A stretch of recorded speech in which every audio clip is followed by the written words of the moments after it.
My daily routine that helps me improve my mental health is working out. I have a cat, I have a dog, love spending time with them. Sleep has been the most transformative thing for me, and it is so helpful. I take the time to do like meditation and stuff like that. Practice makes perfect into kind of breaking bad habits and building good ones. I promote.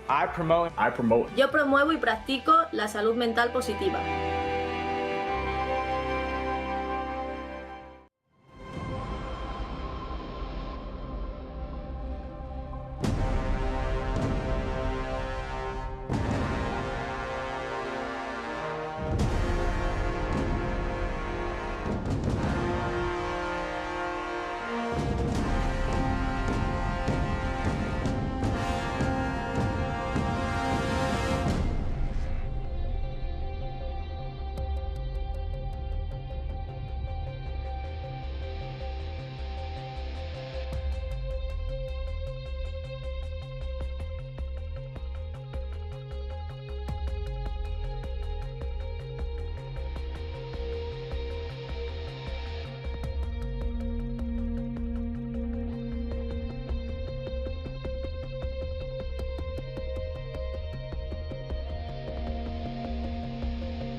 Today marks a pivotal day of an epic journey that has all led up to this, the Apex Legends Global Series North American Pro League, coming to you from the very first time from the Apex Legends dropship. And alongside me, we got Fallout, we got Persia.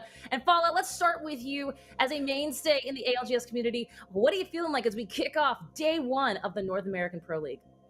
I gotta tell you, EMEA lived up to all the hype of this new Pro League format, but I gotta be honest right now, North America, NRG, Complexity, we're about to see them on display, and I am beyond excited. It's gonna be a great time today. Persia, how you feeling? I am super excited. Like you said, EMEA had an amazing start, but we did have a couple of games in there that almost felt like pubs, and I don't expect to see any of that coming out of NA today. No, but you know what? We're going to see some things that might look and feel a little bit different than our year number one. This is year two after all. So we've actually put it all together in a nice little tournament explainer video. Take a look. After an incredible inaugural year of the ALGS, it's time for a fresh start. The ALGS has been reborn with a whole new season and tournament system, and we wanted to give you a quick intro to all the changes that are coming your way. Our path is made today. To start, the new ALGS has been broken into two distinct splits, each with its own playoff series and all feeding into the season-ending 2022 ALGS Championship. The season will begin with 40 teams in each of the 5 global regions. 20 of these teams were invited to the ALGS based on their previous ALGS performance and other considerations. The remaining 20 slots have been filled by teams having fought their way in through a preseason competition. These 40 squads have been split into 4 groups of 10 and play in a double round-robin system throughout the 5-week, 12-match regular season, earning points based on their performance. At the end of the first split, teams will be broken into 3 groups. Top-ranked teams that qualify for the Split 1 playoffs, middle-ranked teams that auto-qualify for Split 2, and at-risk teams at the bottom of the table. The 8 lowest-ranked teams in Split 1 will move down to face off against the top-ranked teams from the Challenger circuit in the Pro League qualifier. This do-or-die 2-day tournament will determine which 8 teams return to join the rest of the competition for Split 2. And we'll all be waiting to see if the Split 1 veterans can emerge victorious or fall and be replaced by hungry new faces. The Split 1 playoffs will be a global event involving the top-ranked teams from each region facing off in a 40-team clash to claim glory, cash prizes, and playoff points. In addition to the playoff title and points, each region's performance in the Split 1 playoffs will impact how many teams each region will send to the Split 2 playoffs, with higher-performing regions unlocking more slots. Of course, at the end of the playoffs, the top 3 finishers will officially be the first teams to secure their place in the 2022 ALGS Championship. All the playoff teams will then move back into their respective regions to begin Split 2. We know this is a lot to take in. For more information on all of the ALGS rules, scoring, and schedules, read our blog about the season at playapex.com/ALGS. Now, it's time to settle in, because the battles are about to begin. Time to rock and load, fellas. And the battles are about to begin as we take a look at this North American participating teams here. Fallout, as a year 1 vet coming into year number 2, talk to me a little bit about this new format and what it means. Absolutely. I love it. Year 2, better than ever, but it's also what you loved about year 1. Still open qualifiers. Anyone watching right now can compete and can qualify through. Still global. Still, of course, an amazing format overall in terms of the competition, but it's a freaking Pro League. We got a Pro League and a Battle Royale and an Apex Legends, which is amazing because that means the best teams you'll guaranteed get to see every single week. I love that consistency. I love the fact that console players can compete, more inclusive, more countries are available to compete as well. I really do love this format. The format's excellent. Persia, let's talk about what you're seeing on the screen here with our North American participating teams. We talked about it in EMEA, and you know what? I'm going to echo what I said earlier. There doesn't appear to be a group of death because they're all deadly. And as we look in B versus C, Persia. Absolutely. We are looking specifically at B and C, although I feel like I could go on for days about some of the other groups. But today is going to be full of action because we're seeing some teams, last year's CLG has kind of dispersed to different teams this time around, and I believe all of them are in B and C today. So we're kind of going to see some people go head to head who used to be together, and there might increase some rivalries there because of that.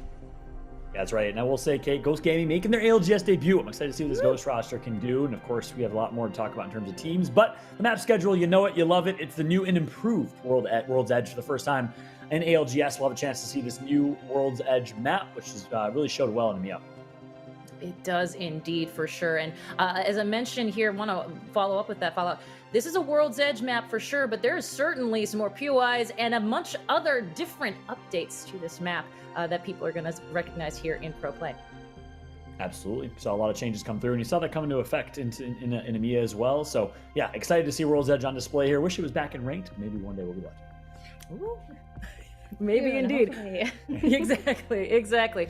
Well, you know what? That means it's time for us to take a look at the sites, to break into our analysts' minds and find out who they're looking at here in these scary lobbies for BNC. And that means it's time for our Lenovo Legion teams to watch.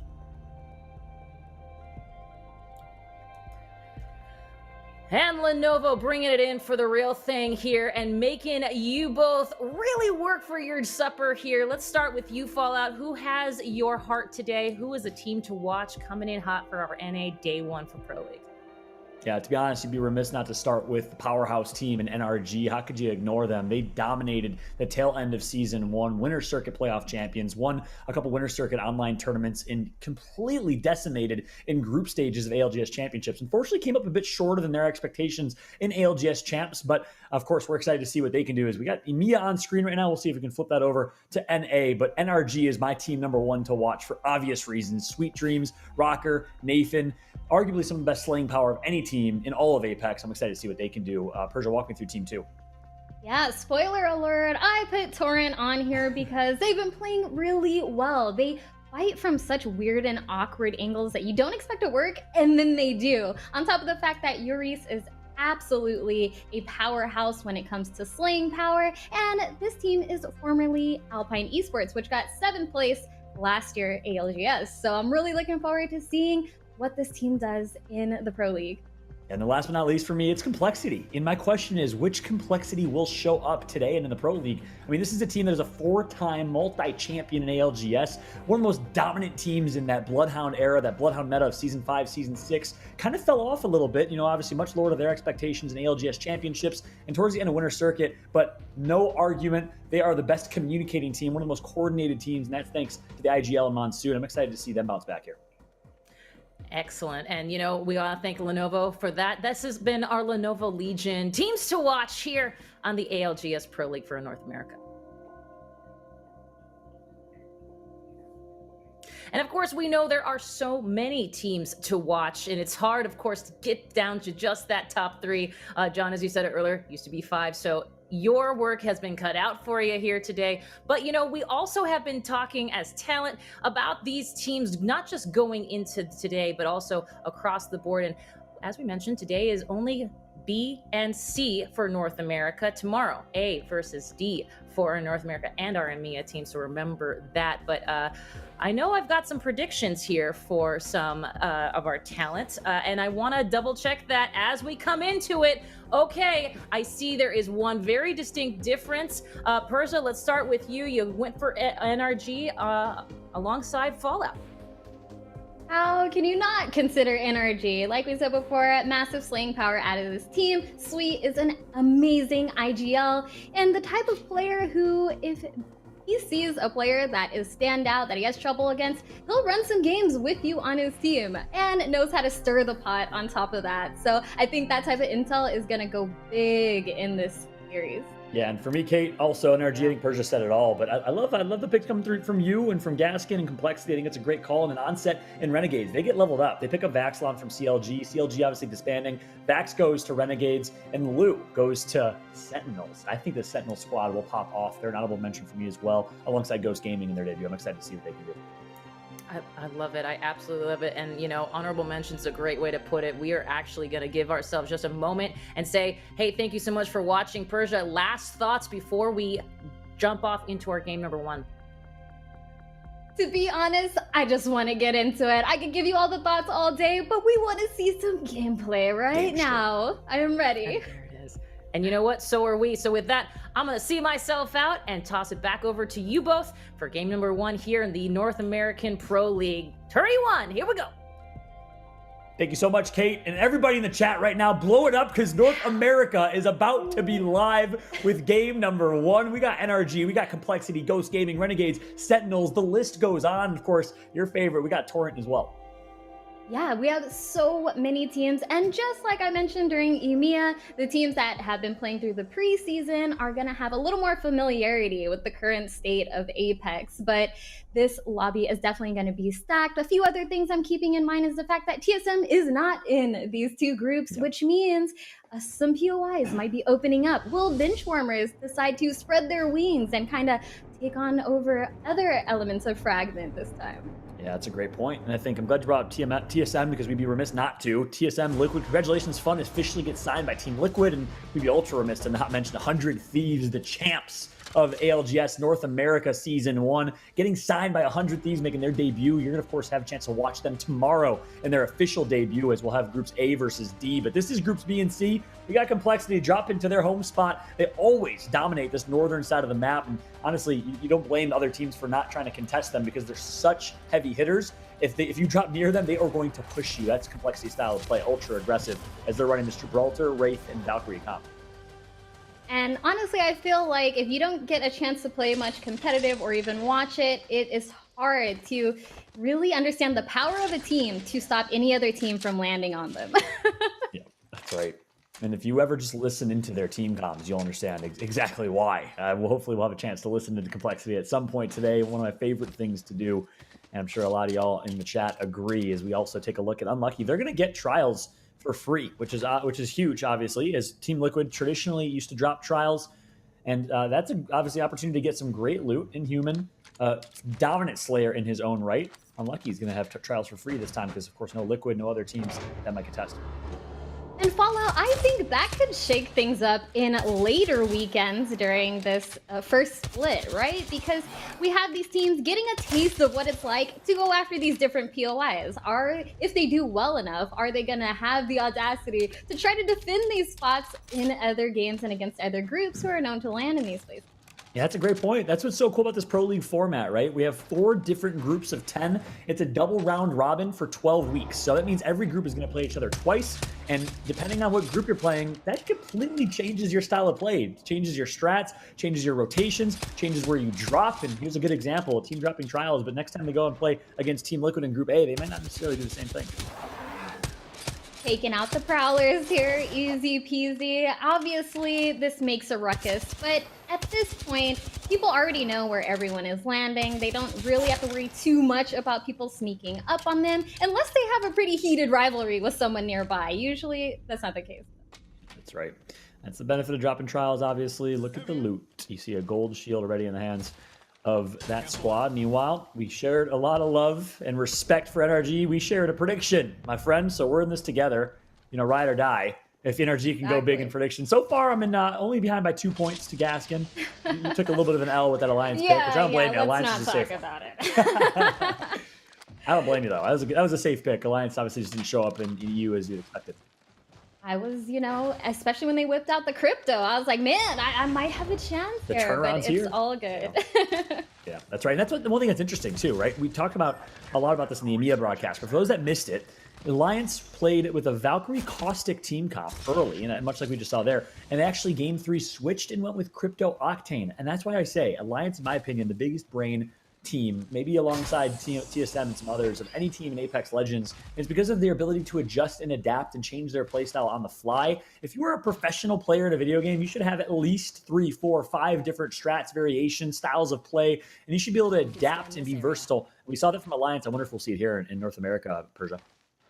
Definitely. I mean, they say a jack of all trades is a master of none, but that's not always the case with some of these players, because a lot of using these legends really just comes down to your gun skill. Yes, there's abilities and stuff like that you will have to get used to, but you always have your gun skill to rely on, just in case you're not as familiar with the legend you're using. Yeah, that's right. Take a look at Sentinels. Also, great loot, great kit, early rotation over to Geyser. So here we go. To kick things off in terms of rings, it's going to be an Eastern zone. And a little early to tell. We'll try and see if we can find a player that's gotten a scan on a beacon. Where that ring's going to be pulling. Here we go. It's actually going to be up towards Northern Fragment East, over towards Geyser, and of course this additional no-named village nearby. Interesting things will ensue here as teams are going to try and rotate early. Here comes a rotation from Torrent. Free rotation with Valkyrie, which obviously has stirred up some controversy in terms of what that means for meta. And Senox, a little slight miss shot right there. Good to know it happens to pro players as well, not just me. For sure. I mean, looks like there's a lot of trouble here in Geyser. Everyone is starting to rotate slowly but surely, but a lot of action kicking off, and Tor definitely not in a good position to start and actually goes out at 20th place. Oh boy, that's a big play right there, and a big misplay for Torrent. They get taken out early. 2 squads are already eliminated from that one. Madness is going to get taken down as well. So the Benchwarmers, a team that I was really looking forward to on paper, an awesome team, a fun team to watch, highly entertaining. I'm obviously a big fan of Madness and his approach, his professionalism, but he gets taken out early here. So alongside Torrent, we'll see how they bounce back in game 2, but they're out of this one. This side of the map, you know, near Geyser and over here in this small town, it can be very congested because there's really only a handful of ways for you to rotate through here. So we're seeing that come into full effect. A lot of teams just caught out here in the open because every safe building is occupied. That's right. And with this ring in particular, the importance of early rotations cannot be emphasized enough because of this exact reason. You rotate late. Torrent was pretty early on their rotation, but still, despite that, coming from Skyhook East, it's a pretty far rotation. Obviously, they got there quick with Valkyrie, but too little, too late as they got taken out. So you got to rotate early and kind of claim which building you're going to sit in. Claim your real estate early when you have a zone that has a ton of buildings and a ton of cover, like what we're seeing here in Geyser. Paula, I have a question for you.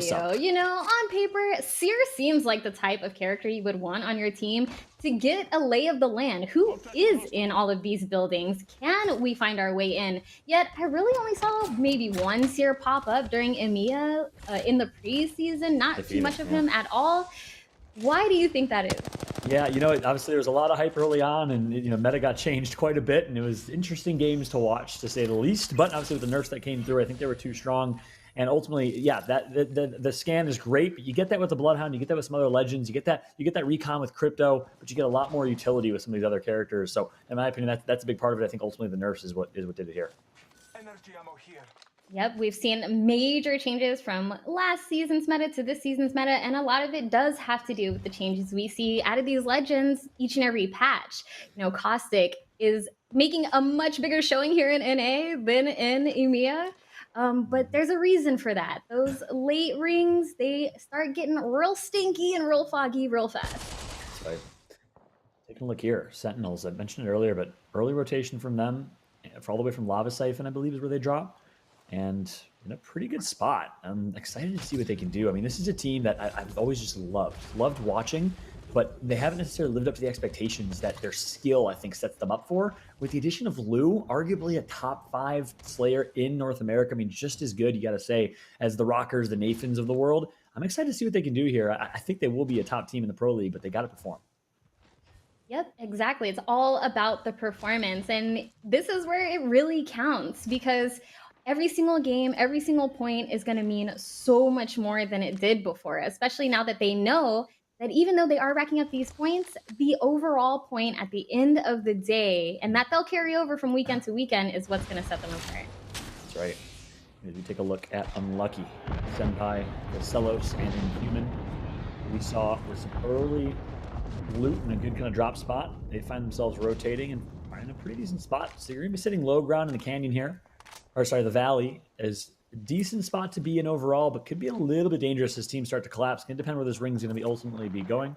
But back to that point on Sentinels, and in particular about Lou, what a journey he's had, right? He's been on a variety of teams, I think 4 or 5 different teams in his Apex career, starting with FlyQuest, then played with his brother Monsoon on Complexity, got dropped from Complexity, went over to CLG, or sorry, to Rogue, played really well for them, then went to CLG, and now with Sentinels, he's pretty much been on every top team or top brand in Apex, and he's performed every step of the way. All the adversity he's faced, and obviously many people are aware he's you know, not afraid to talk about it, which I respect tremendously. Losing his father, the adversity he went through last year, and on top, despite all of that, has still always performed and continues to perform. So nothing but respect for Lou as a player. Definitely, and inspirational, really, and just carrying that passion through and through, and that experience with all these different teams, all these different styles of players, and really learning how to be an all-around glue to the team is invaluable in a game like Apex. Hit the nail on the head. Speaking of complexity, Blue's former teammates in Monsoon and Reptar. Of course, they replace him with Shiny, and it's interesting about Complexity. Despite suboptimal performance from Complexity in the ALGS Championships, no roster changes. I really respect. They really feel like they have that secret sauce with Shiny, and when you listen to them and you see exactly why. So in sync, always brothers that live down in Dallas, Texas together, play with each other. Part of that Complexity compound. Big shout out to the Complexity organization. My friend Ash's general manager over there. A great organization. Jason Lake and everyone else. Great organization across the board. And they're looking pretty confident right now, staying on the rooftops, putting down some fire left and right at pretty long distances. Doesn't seem to have too much concern about the backside right now, kind of have their backs to the ring. And still, playing the low angle down here is unlucky. And I would call this spot unlucky, but there doesn't seem to be too many people up in the high ground to really grief them right now. Yeah, with Caustic as well, they should be chilling. We saw Monsoon get a long-range pick, and they're playing the very Complexity style of play, which is edge, gatekeeping, a lot of poke, a lot of aggression, and there's always calculated aggression. They make the right decisions. They're very well coordinated as a squad, and they find themselves in what I believe is a 3v3 fight here on this edge. Let's see how Complexity plays this.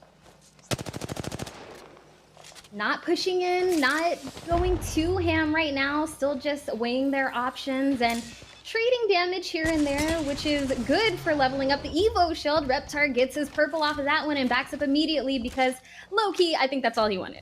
That's right. They did get a knock, though, and I wonder what happened after that knock. It looks like, it was actually on Dank, and Dank got revived here. So decided not to push that. Probably a wise decision, but now it's going to be Lazarus that's going to be gatekeeping Complexity. They do have Valkyrie, so they could use Skyward Dive from Valkyrie to rotate. We'll see how they play this, but we get to see Lazarus on screen for the very first time. And again, a major congratulations to this squad getting picked up by Lazarus today. The announcement went out. Congratulations and big shot to the Lazarus organization for re-entering Apex Legends with a great team. I'm a big fan of this squad and what they're capable of. We'll see what they can do here. G7 right Dank on time with the pickup, huh? Yeah, exactly. Perfect timing. The L-Star Fallout. The L-Star. Oh, yeah. It is just running rampant this whole season. Such a chunky gun, does so much damage, surprising range, and, if you're caught out in the open, you know what? No more talks about the L-Star because the Kraber is in Vize's hands. This man's running an L-Star and Kraber combo. He's about to make people real mad, big mad right now. So let's see what Vize can do with the Kraber and L-Star in hands. But you're right, it absolutely melts and shreds. A close eye here. I love how Lazarus is playing this in the swivel, making sure they're not going to get flanked or poked, and going to get to the right level of recon that they need in Geyser, while also just keeping Complexity at bay. Because likely, let's be honest, they know it's Complexity. They know it's a team that likes to pick fights. I love what we're seeing right now by Lazarus. They're keeping Complexity on their toes.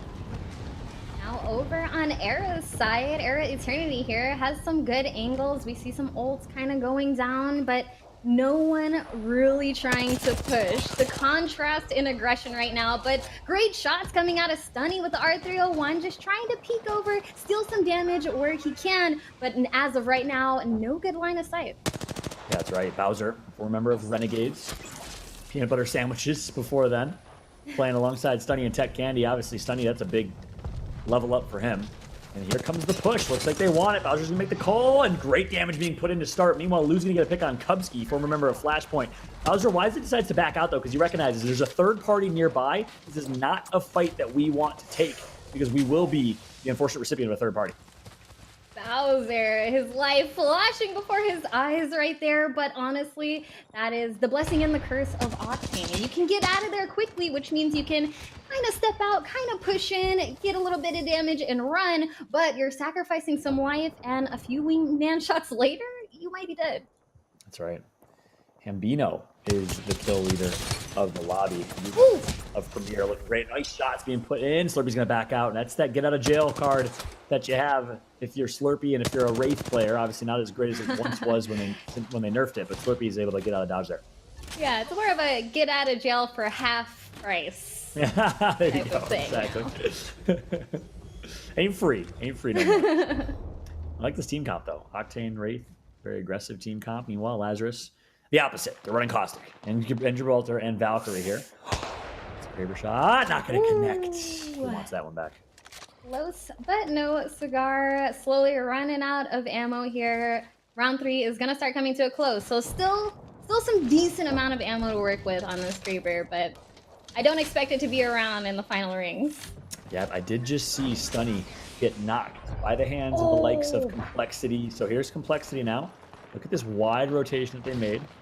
Wise decisions from Complexity. This is a tough game. They are sweating right now. They are stressed. Headshot. That's not a headshot, but the shot's going to come through from Fitter. Bubble was gone. The Kraber shot was there. Like clockwork. Fallout, it's like clockwork. They showed up just at the right time. Ring is coming in, but they're still in a great position right here. That's right.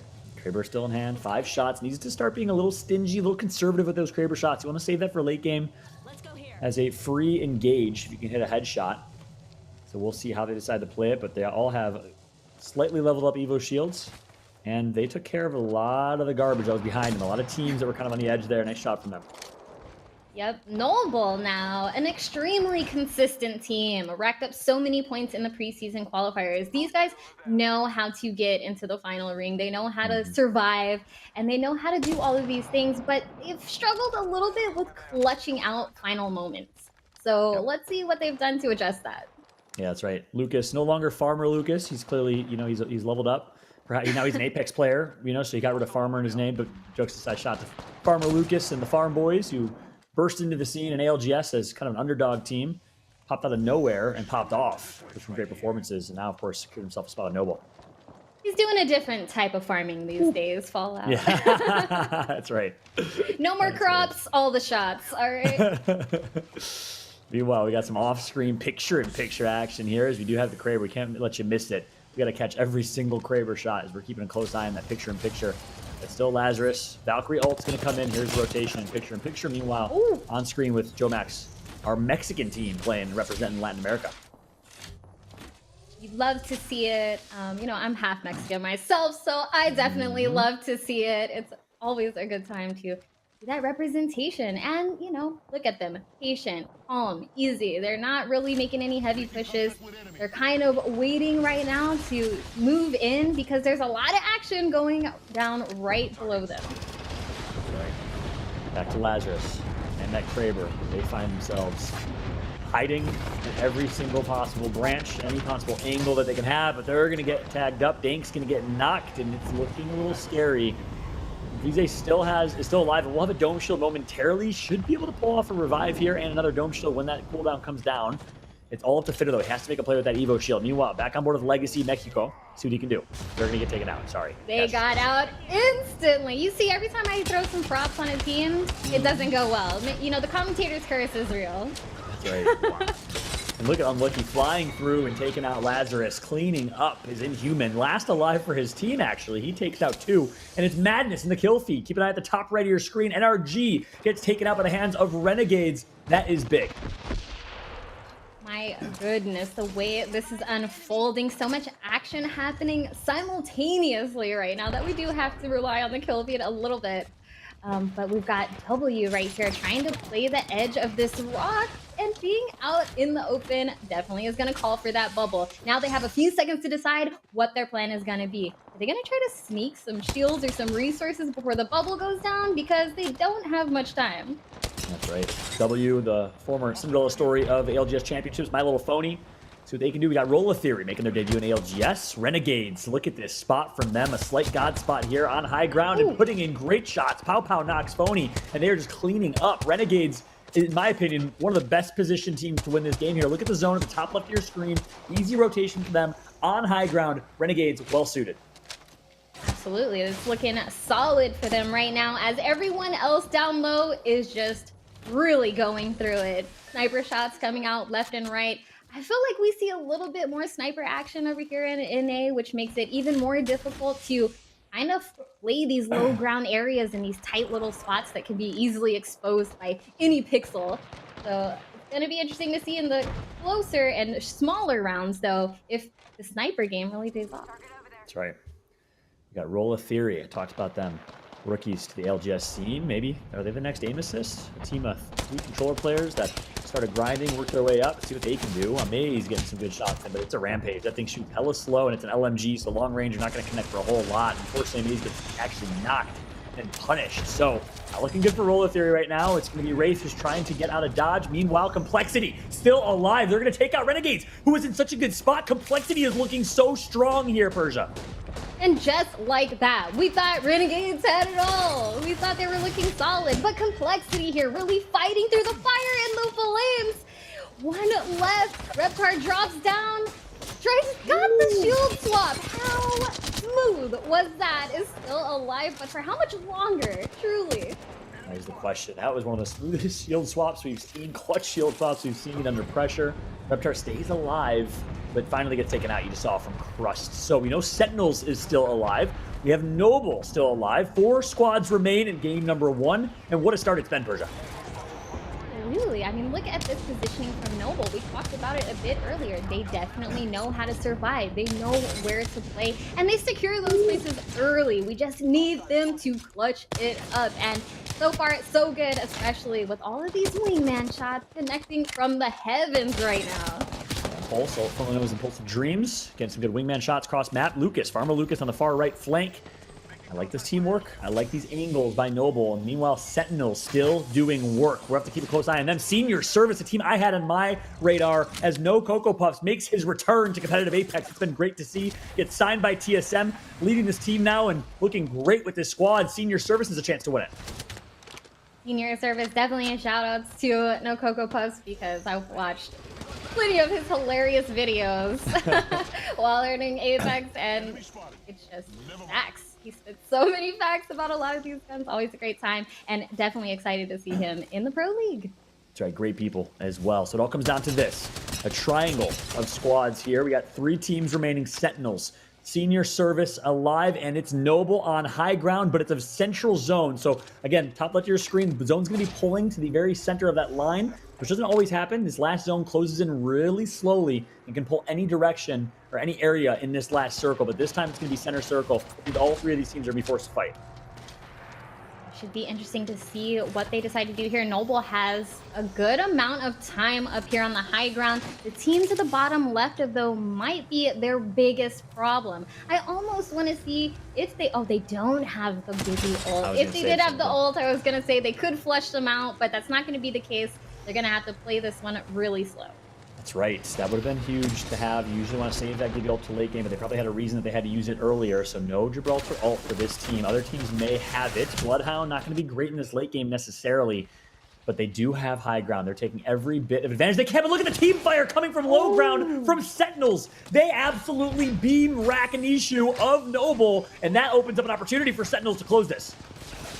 They're still up there in the high ground for as long as possible, though, and Noble just needs to buy enough time for these 2 teams to start fighting, but I don't know if that's going to happen.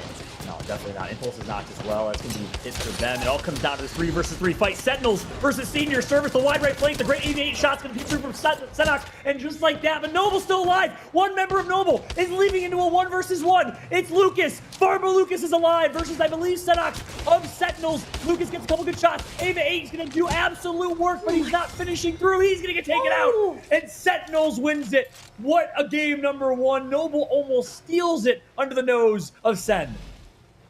Holy smokes, Fallout. The way Sentinels was playing the knockdown shield right there. And such a heartbreaker for Noble because we talked about it before, how consistent they are. We always see them in these top 3 situations. But the clutch is never there and it's so heartbreaking. But Sentinels definitely played that perfectly and that's why they took home the dub.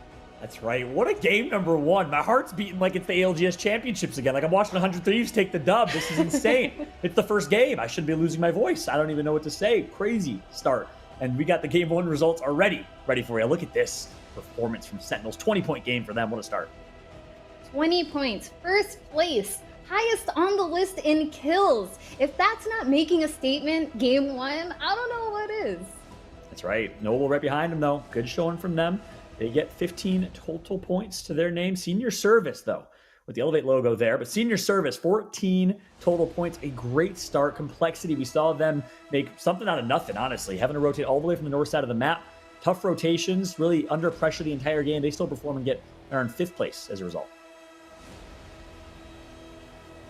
NRG, a surprising 10th place right there, but this is the first game after all, and honestly, it really is just going to come down to positioning. We saw so many great teams go down because they weren't in the right position, and that just goes to show that anyone is really in this game.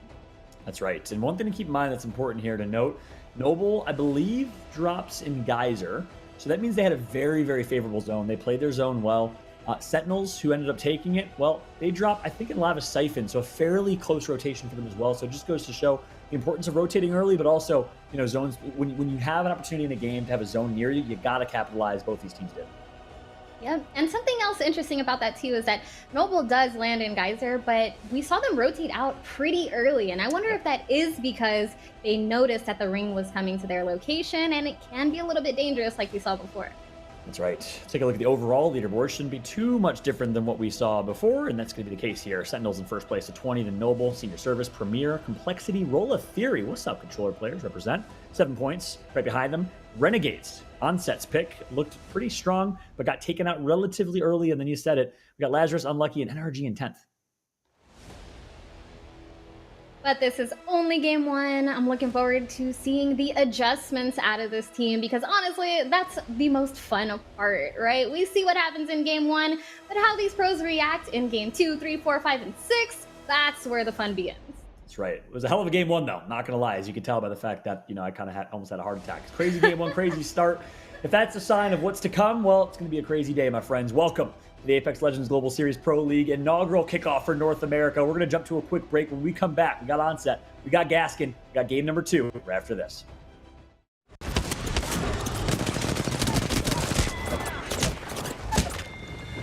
I got him! He's weak!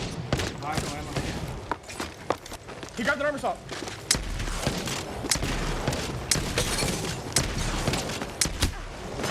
Good shit! Yes, let's fucking go.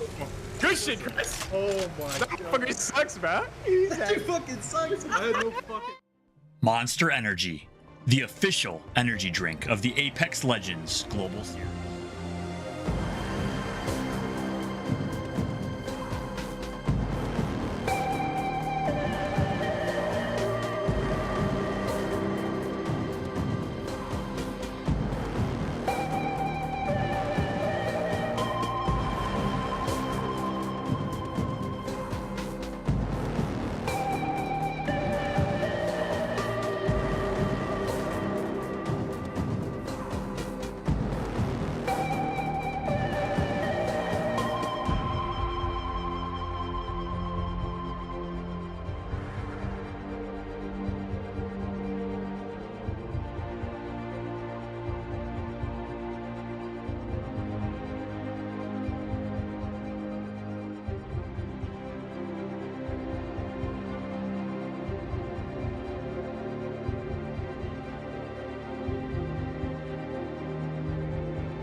Welcome back, everybody, to the ALGS Pro League. It's North America time. Game 1 already in the books, and you have the man with the most mysterious beard in esports, Dan Gaskin, and myself on set to take you through Game 2. But before we get there, Dan, let's have a little walk down memory lane and see what we just saw in Game 1, because for me, there was a couple of plays in that end game that looked like there might be some nerves in some of these teams. Oh, Sentinel.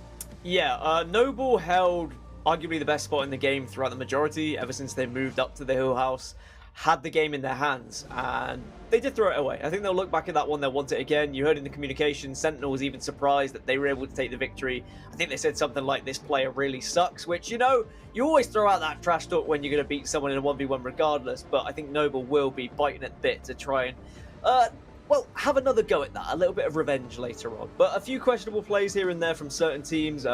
Torrent valking in on the Doritos as well. That was something I was surprised by.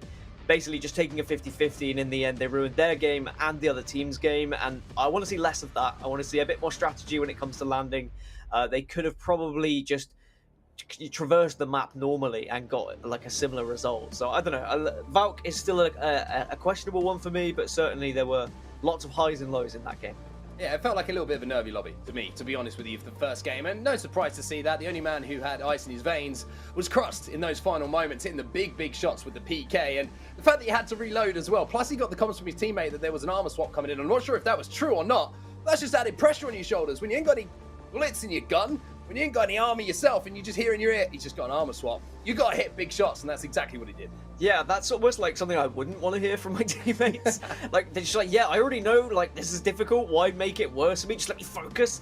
But also, they did kind of keep the comms nice and calm and chill. Like, just little, like, tidbits here and there.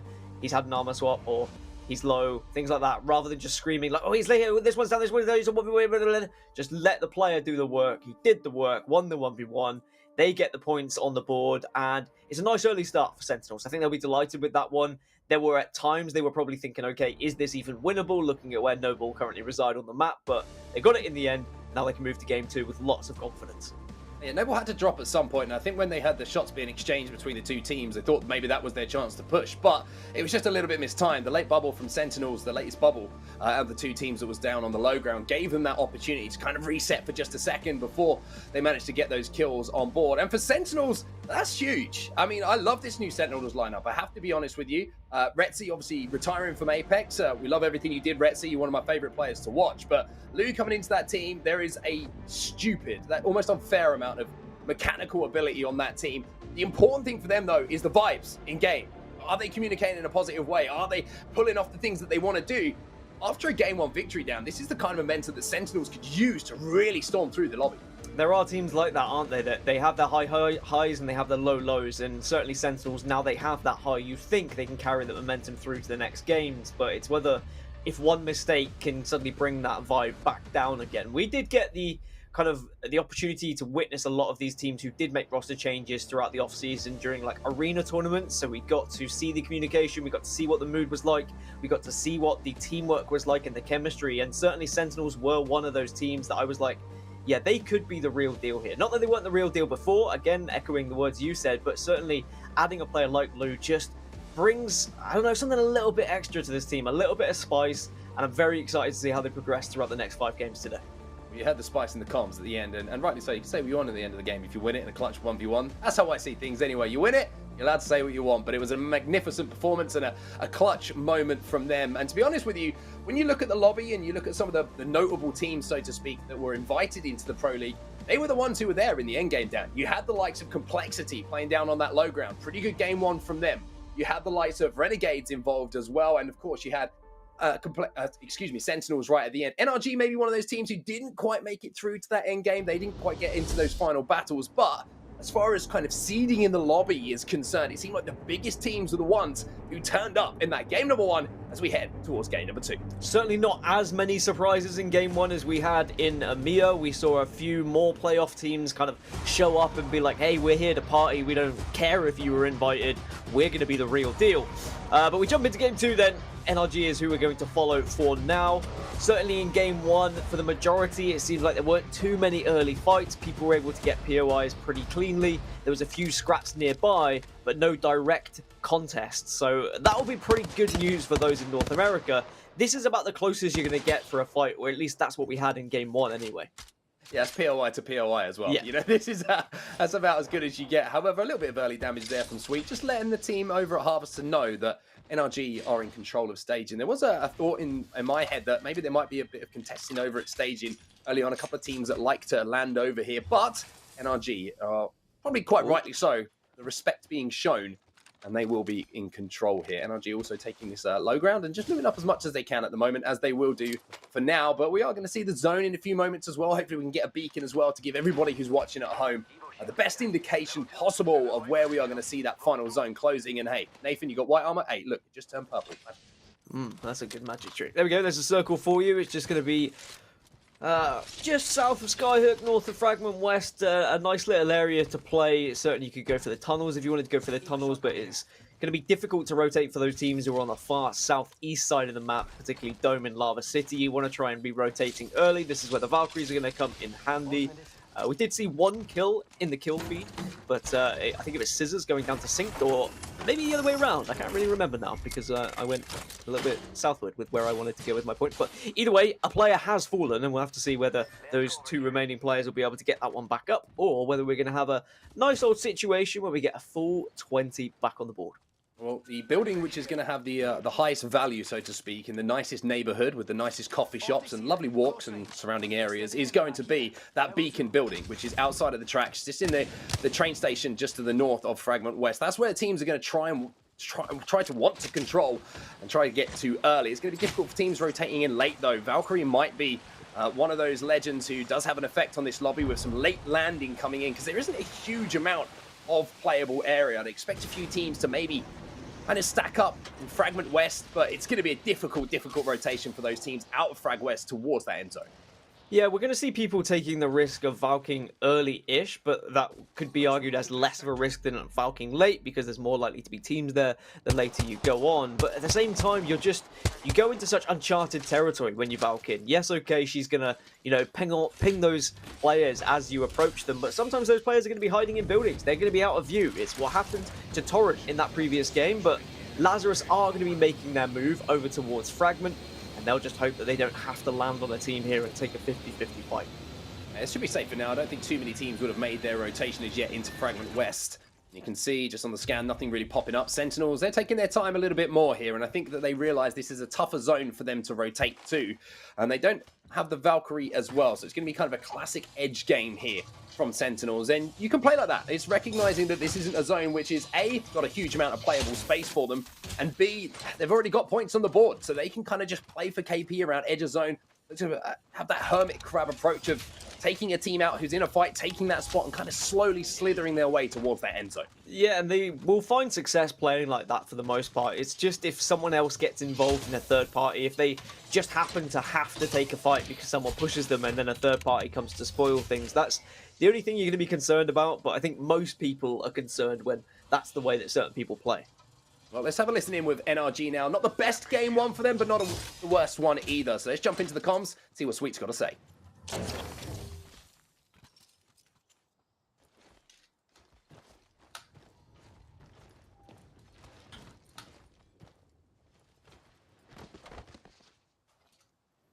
Yeah, I have a white backpack. I can't really craft anything. Yeah, so do I. Same. I'm watching the southwest ramp. We kind of want to bait people like walk up here, and then I have a good side angle on them. Ghost is in this lobby, yeah. They're probably gonna be flying in soon from. They rotate to like lava for sure though. Yeah, I know. Yeah, but they like to go around to like Skyhawk over here.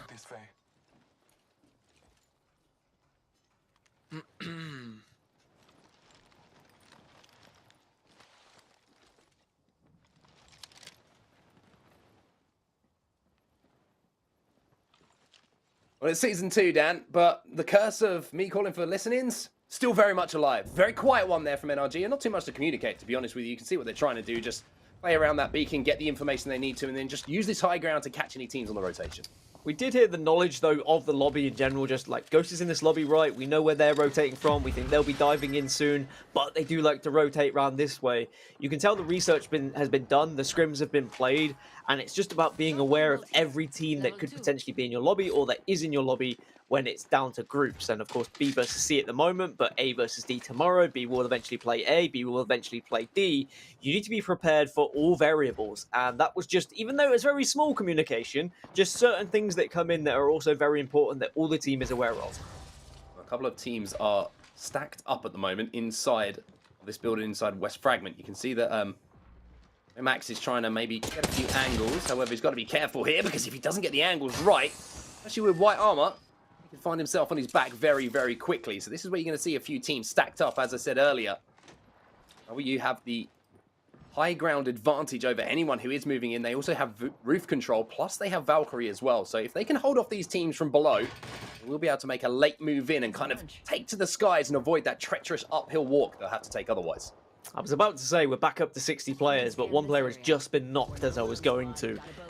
But very impressed that everyone is kind of keeping themselves to themselves. They're looting up, they're moving, they're rotating. No one's taking any silly fights just yet. Everyone very much just has the agreement that they are going to move slowly and surely across the map. But Sentinels are taking on Renegades. Just as I say things were slowly approaching a certain way, Sentinels are flying at Renegades. They really are. Figuratively and literally, as Xenox is trying to chase down this final KP. He knows that's an extra point on the board. The armor swap, I'm not sure if he managed to get that one. Can he finish the kill though? But Crust is there. That will be Renegades taken down. I think that last player is actually still alive, as the body was the one finished off in the kill feed by Crust. And I think the Xenox is going to have to give this one up. Just back up. Get back to that position they were holding down before, as Vaxilon using the Bloodhound ultimate to scarper away at the last second, the one thing that maybe can just about outrun an Octane. Come on, Vaxilon, you've got to do it for Onset's predictions here. You can't be falling down in 20th place and make my boy upset. That's not allowed to happen. But Sentinels demonstrating their aggression, but at the right time. They came across Renegades during a rotation, and sometimes you have to take that fight. And by being able to win that early engagement, just gives them a really nice pace to approach the rest of the game now. They've got the KP sorted. They've got this area of the map down to just themselves, so they should be able to rotate freely into the map from where they currently reside. Yeah, I'm interested in their rotation, actually, what the next move is going to be for Sentinels. Are they going to go to the west here through the tunnel and then rotate up north towards where NRG have been holding down on top of the high platform on Landslide? Or are they going to move their way into Fragment? It looks like they have a little peek at this tunnel. And it looks like that might be the call here. So, will it be the tunnel? Actually, it's going to be a little scarp around the outside of Fragment. So, decisions being made here by Sentinels. And to be honest with you, it's a pretty good one, because NRG holding down that high ground, they've got no need to move. NRG have got one plan in mind. The last thing you want to be doing is moving through an area where you might be giving information to another team and might get caught out in a 1v1 fight. I like this rotation. I like this decision as well from Sentinels. They could have gone kind of train yard area, but again, if they have done the research, if they know the teams, they know full well that they could just being held there by another team residing in that area. So instead, they're going for something they think is a little bit safer. We can see it is a lot safer, but of course, we have the lay of the land. We can see where everyone currently is right now. But in this spot, they can wait. They can be patient. Oh, as I say that, they do get caught out and they are spotted. That's going to be bad news, because that's going to bring a lot of unnecessary kind of attraction from the rest of the lobby to this area. Well, as the shots come in, let's jump into a listening now with Sentinels and see what that next move is going to be and what the call is from the IGL. Just need to make sure if anyone's over here, we gotta like slide under bridge or some bullshit if they hard. Yeah, I just don't want all three of them to be. I have 5 bats we need. So what's gonna happen here is we're gonna run up to the rock to our left, like right on my ping, and that's what we're gonna play for the time being. But we're all gonna run at the same time, so these kids like don't have time to like line their shot up on us. Let's go in like 10 seconds, like at 45, okay? Yeah. Yeah. All right, let's go.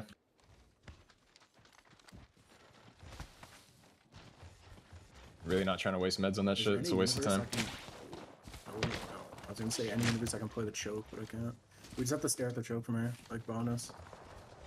Can you walk up? Can you stim over here, Adam, and check the choke? Because if we can just play this, if there's no one here, I don't think there's anybody there. Go ahead. I need you to scan it. I walk up with him. I can get to you. I'm gonna fucking charge him. Really, really good listening there. Situation isn't looking too good for them. Krusty's going to have to expend another battery here, as Lou's going to have to use the bubble as well. So utility being used as Complexity find themselves losing a member here. Monsoon has been knocked, and he's been finished as well.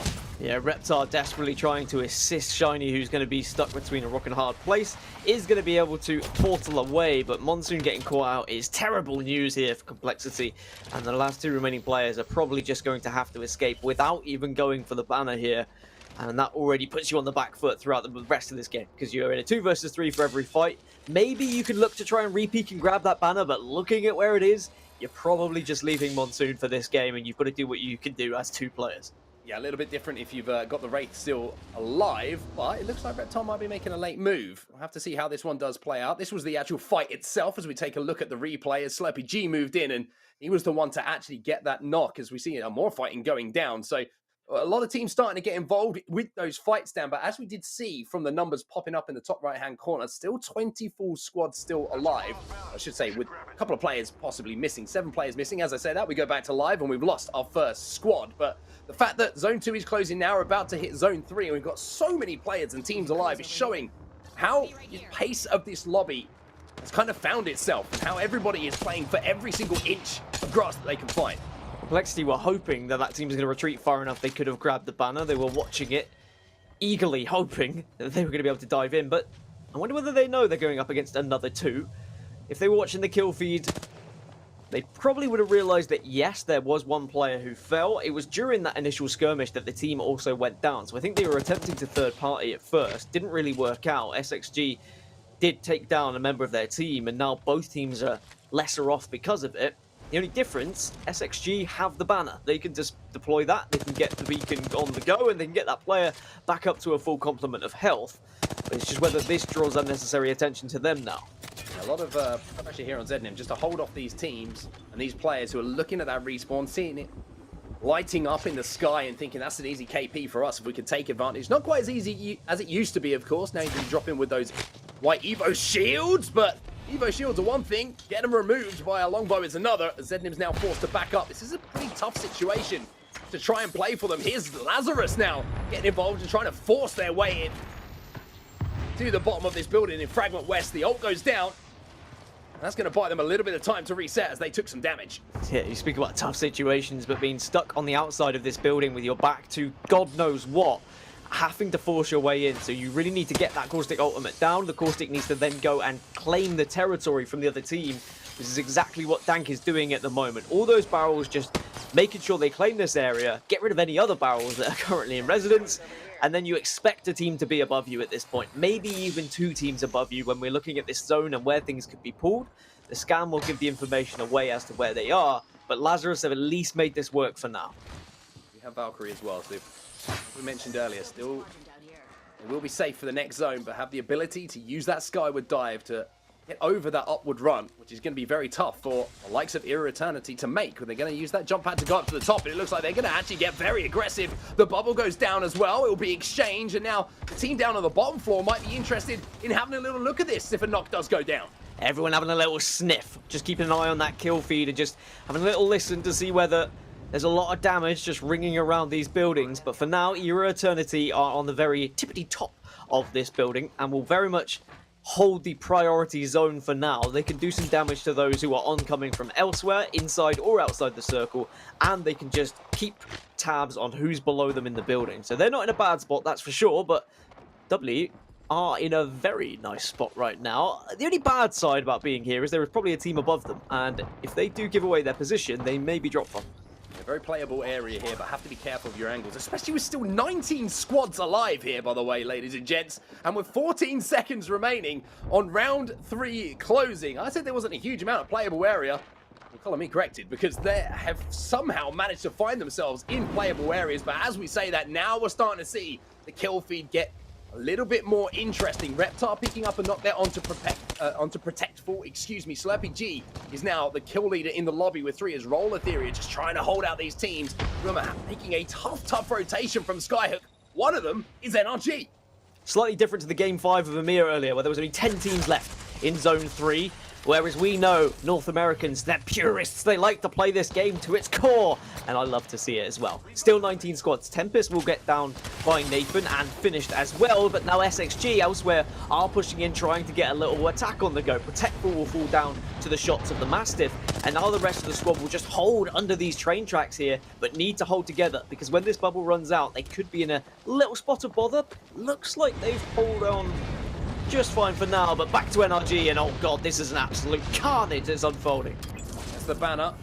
Looking for the armor swap. Does get that one as well. So Nathan has an opportunity here to stay alive for a few seconds, but it's not looking good here for NRG. 19 squads remaining, and Nathan feeling incredibly lonely here as he tried to make that rotation out from Skyhook. Sweet's going to be finished off by Wicked as well, as we see more kills now going to Sinus, please, who have held under that bridge for Kit as well to get himself back up to full health, but it looks like at the moment the lobby is starting to kick off. Even though I'm saying that, 17 squads are still remaining, and this is becoming more and more difficult to find anywhere to call a home. Well, it was SXG who made things difficult for Complexity a little bit earlier. You see where I was going with that one. And now you can see that they are kill leader as well. At least one of the players was kill leader. They've been able to find quite a few successful attacks on other teams just when they're a little bit weak, whether it be against 2 players or not, doesn't matter. They've got the job done. Speaking of Complexity, Shiny's just lost one. Xenox has gone down for Sentinels, as well as Sync falling. So members of teams falling everywhere at the moment, but not too many wipes. SXG. Making sure their backs are clear. It's a really smart play from them. They were holding onto that track for quite some time, but making sure there's going to be no one rotating in from the epicenter side from the north is going to be vital for them. Reptar now redeploying with Valkyrie, and this is a solo and a YOLO play. Vaxlon falls to the ring. 14 squads now remaining as Tech Candy gets involved for Era Eternity. Ghosts are going to lose one player as 6 goes down. Sentinels in the kill feed as well, and all of a sudden, things are starting to get extremely interesting as Reptar has found himself a little bit of high ground to play, and he might have found himself a knock and maybe a point at least to Complexity. Yeah, he's done his job by getting to the top 15 and got some KP, so that works out for Reptar if he did get the finish, but I'm not sure even if he did. Torrent are also in a very difficult spot right now. They're going to be down to just 1, make that a wipe, and just like that, the kill feed exploding in front of your very eyes. Sentinels also only 1 member remaining. Roller Theory on the other side. It seems like every squad has lost 1, if not 2 players at this point. Surely someone's got 3 still alive. Here comes Lou from Sentinels with the Eva 8 in hand, combining with his teammate Xenox to pick up some kills. Lou now the kill leader. After Sentinels game 1 performance, this really has been something special from them in game 2 as well. Getting into that top 10 from a difficult rotation, but now all the pressure falls onto the shoulders of Xenox. Last player alive here for Sentinels. Xenox has already gone down once as well, but is back up to full health here. Now can reset. Doesn't have to go for the res. Instead, it's about just prioritizing doing damage and being as big as you can as a solo player to try and intimidate the other teams, try and make them think you're not a solo player, make them think that you're at least a 2, just to stop them from pushing. But it doesn't look like it's going to stop Estral Esports. They will push in, get the finish onto Lou, and they'll probably dive in and try and get the chase on the go. But for now, they're more than happy to have the loot here while Xenox escapes elsewhere. Nox has also gone down. Madnos has gone down. Like, everyone's gone down. Yeah, Xenox escaped. Oh, now he goes down. As we now see him go down. Lazarus making their late rotation with all this carnage going down. It's all about timing on the redeploy from Valkyrie. The Skyward dive is good. However, that's a slippy looking rock as they fall down, and unfortunately it's just G7 Dank who will fall down. His 2 teammates manage to cling on for dear life towards his endgame, but if you can watch that kill feed and you can hold on to that Skyward dive for as long as possible, the more teams that fall, the more effective it will be, as there will be a playable area for you to land on. I've never seen a caustic climb so fast, but there we are. We've seen something new today as the bombardments are starting to arrive. Estral Esports have the bubble to protect them for now, but that bubble is going to be dissipating any second. This is just so crazy with the amount of teams that were alive in this circle that everyone has not been able to really reset to a point where they're comfortable. Instead, everyone is on edge. Anxiety is floating around World's Edge right now, and I'd say only 2 or 3 teams probably know what on earth is going on. The rest are just trying to figure it out as they go. One of these teams being Era Eternity. They're at a full 3, they're all red armors, and the position they currently reside in, I'd say, is a pretty powerful one. A very powerful one. Inside of that truck on the train station is going to be massive for them. Some blind fire through the smoke coming in from Noko. Gonna try and get that shield swap as well. Stays alive for now. Tech Candy's gonna be moving in to pick up some more KP with that Arc Star in the feed. He's also got the alternator in hand as well. So shields are gonna be shredded like cheese here on World's Edge towards this endgame. Here comes Era Eternity then. They recognize there's a weak team below them, or at least Tech Candy did. Has to get away though. Big old hitbox as Gibby. The armor swap was there, but actually the armor swap has already been taken. So instead you're going to have to bat up. 4 squads remaining now, 1 more being wiped. But Era Eternity still holding one of the power positions. Just need to be a little bit careful that they don't get targeted by too many teams. You can see a team right in front of them to the south. If they're aware of that team, then they may decide they want to push them first. But at the moment, they're just waiting, biding their time, hoping that Lazarus or one of the other teams who's still left is instead going to take the fight for them. I'm sure that Tech Candy not only has an alternator, he might have just found a Kraber as well. We'll have to double check on that, and that would be massive for them towards this endgame. Lazarus are the team who are trying to kind of posture up and look through the cracks to see if they can get some damage. But yes, Tech Candy has found himself a Kraber. It's the ultimate care package duo for him, and he has a real opportunity now to do a huge amount of damage as he scopes in on this player just creeping behind this container. Is he going to pop up? Yes, he is, but it's just the 145, not the knock he was looking for. But Bowser will get the knock elsewhere, so it's no Coco Puffs who goes down. The damage from the Kraber was enough just to at least to provide the assist, and now there's going to be 3 squads remaining, with Hambino being the last player to fall on that team. So the last 3, Lazarus and Era Eternity, the 2 healthiest squads right now, and Lazarus in a really sneaky spot where they can deal a lot of damage here, but they have to move soon. Here comes the move from Era Eternity. They've padded over everyone. The bubble has gone down as well. However, their bubble will go before the other teams. However, things might have just been made a lot easier for them, as now they can just bide their time. Lazarus move in. They win that fight. However, it's just going to open the door here, surely, for Era Eternity to close things out. Yes, they do. Game 2 is Era Eternity's. I think Era Eternity would have been disappointed if they didn't come out with that with a victory, considering the position they were in and how healthy they were, and just how they were able to think about what they wanted to do for the end game. There were so many teams there who were having to think on the fly, having to make last-minute decisions, probably didn't know who was where, what was going on, just throwing ultimates left, right, and center to try and survive. Whereas Era Eternity just watched the carnage unfold in front of them. They were able to get a game plan. It was assisted by Noko's team, I must say. They pushed Lazarus, and they made that very easy for Era Eternity in the end. But I think it's a deserved victory from when we joined them anyway, the position they were in and how they played out. We say it so many times, it's one thing to have the position, it's another thing to execute, and they did it absolutely perfectly. The jump pad over as well, just a small thing. Sometimes, teams are going to be focusing you. If you can take that second to cross, to bubble, it buys you that little bit of time for the lines of sight to become available for the other 2 teams to engage. So that little bit of movement, absolutely vital towards their success there, and you can see from the Game 2 results, it wasn't just placements. They picked up 9 kills on their way to that first place finish, down 21 points for Era Eternity.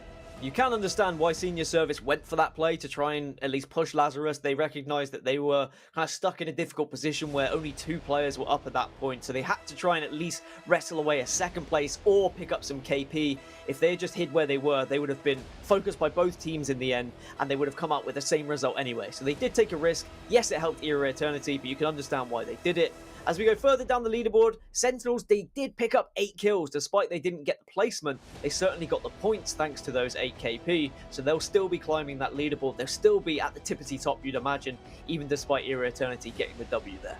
Yeah, very impressive performance from a lot of the teams there. I want to give a shout out to Sentinels as well. Maybe not the placement points they were looking for, but it seems like individually and as a team, they are picking up so many KP at the moment now. Yeah, I mean, as I just mentioned, I think that's going to keep them at the top of the leaderboards. Otherwise, if it doesn't, they're still only going to be like 1 point behind, if that. Like, I haven't got the quick math because I didn't see the leaderboard for long enough because my brain doesn't work like that. I need more time. But ultimately, they'll be happy. First 2 games, job done. First game, they get the win, they get kills. Second game, they don't get the win, but they got plenty of kills to keep them right at the tippity top. As for the rest of the lobby, I think there's a lot of lessons to be learned about how quickly they want to rotate, about where they're going to be rotating. I love how these lobbies are playing out. I love the fact that we had 20 teams left in Zone 4, that it just exploded into mayhem, and we dropped from 20 to 11 with a snap of Thanos' fingers. Honestly, things were just, they were popping off. I'm loving it. Let's have a look at the overall leaderboard then and see how things are looking after 2 games, and see if there's any movers and any shakers, and it's Sentinels at the top with 30 points. Like you said, Dan, just doing enough to hold on to that first place spot. Era Eternity with the win jump up 11 spots into 2nd place, where they will be tied up with Senior Service, Voltic and Coco Puffs and Davis Wave. 23 points for both of those teams respectively. But looking across at the moment, Torrent, not the best of starts for them, down in 20th place. Only 2 points on the board. Yeah, they've had a rough couple of games. The first one, we highlighted it, where they had to Valk. Well, they felt like they had to Valk, and they ended up landing on another team that they didn't know was there, and they were punished for it. We didn't actually see what happened to them in game number 2, but certainly just the 2 KP isn't going to be enough for them to try and project themselves to the top end of the leaderboard here. But it's all about Sentinels at the moment. It's about anyone can they slow them down, because it seems like they're picking up so much pace. But it was Era Eternity who were the victors here in game number 2, and they'll be delighted to be not only getting the W, but also a decent amount of kills to go alongside it. Yeah, good damage from all of the players. You can see here, Stunny having a massive game, 1,742 damage for him, just the 3 kills, but you know, he was doing a lot of work in that end game, suppressing so many teams, and to be honest with you, probably ending a lot of the competitors' teams around them from having any kind of opportunity to push on the position that they were holding down. Very impressive performance all round there from Era Eternity. Yeah, I think that now they're going into game number 3 with a victory, that's going to change how they're going to approach these games. Because they've already picked up a decent amount of points, they can be a little bit more patient with how they want to play. They don't have to get aggressive. They don't have to look for kills in the early game. They can play zone. They've already seen that playing zone has worked for them. We can see there's not too many teams in this lobby who are valking in late and really spoiling things. Yes, okay, there are a few here or there, but they seem to be a little bit more tactical about when they're using those Valk ults. We're seeing them a lot earlier. We're seeing them for positioning in the early game, rather than last-minute desperate attempts to kind of avoid gunfights and end up just a stupid 50-50. Well, that is going to do it for game 2. It was a very healthy lobby, and it was Era Eternity who managed to come out with the win. It's time for us to go for a break, though, but when we get back, we're not going to have any more game 2s. It's time for game 3.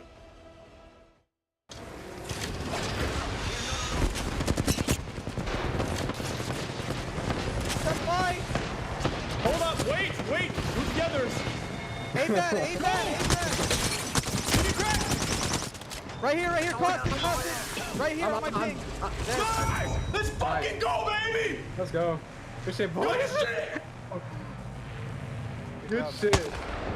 Let's go! Yo, join our team, Stunny. Lenovo Legion. Gaming PCs that are stylish on the outside and savage on the inside. Lenovo Legion is the official PC and monitor of the Apex Legends Global Series.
Welcome back, everybody, to the ALGS kickoff, where we are live with yet another 6-game series. We started with EMEA, now we got North America, and let me tell you, so far, Persia, North America is absolutely living up to the hype.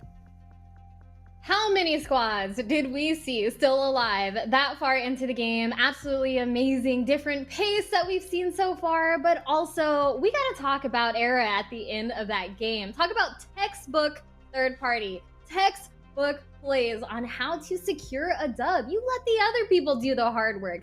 Play smarter, not harder, and that's exactly what they did. Absolutely. You got to hear a little bit of the hype too with the listening and the replays there as well. But honestly, Lazarus was doing a good job giving them some poke, putting some pressure on them. They had to play a very good late game right there, and Era did exactly that. They close out, and I'll tell you, you talk a lot about certain players that have a great effect on teams. Well, one, it's Lou. Any team he goes to, they just excel. 2, Bowser. I mean, honestly, you could look at Bowser and his trajectory. He actually joined a pickup Australian team at the first LAN tournament he competed in back in Poland in 2019. Did fairly well, and since then, it just made every team better, and he does the same thing with their Eternity here. And honestly, it's got to feel really good for him to take that dub, especially when he got some other teams in this lobby that probably have a really big rivalry with.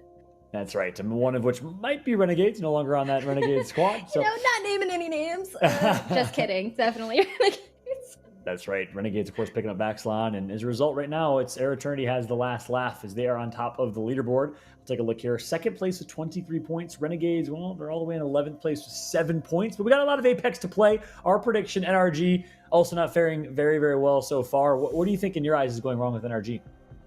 I mean, it's early, and a lot of these players play way more aggressively than I think some of the invited teams are ready for, and that might be the reason why. And I think some of these teams are starting to realize the impact of KP, and they're like, 20 squads, the ring is small, let's just try to get the KP where we can, and that might be the differentiator here.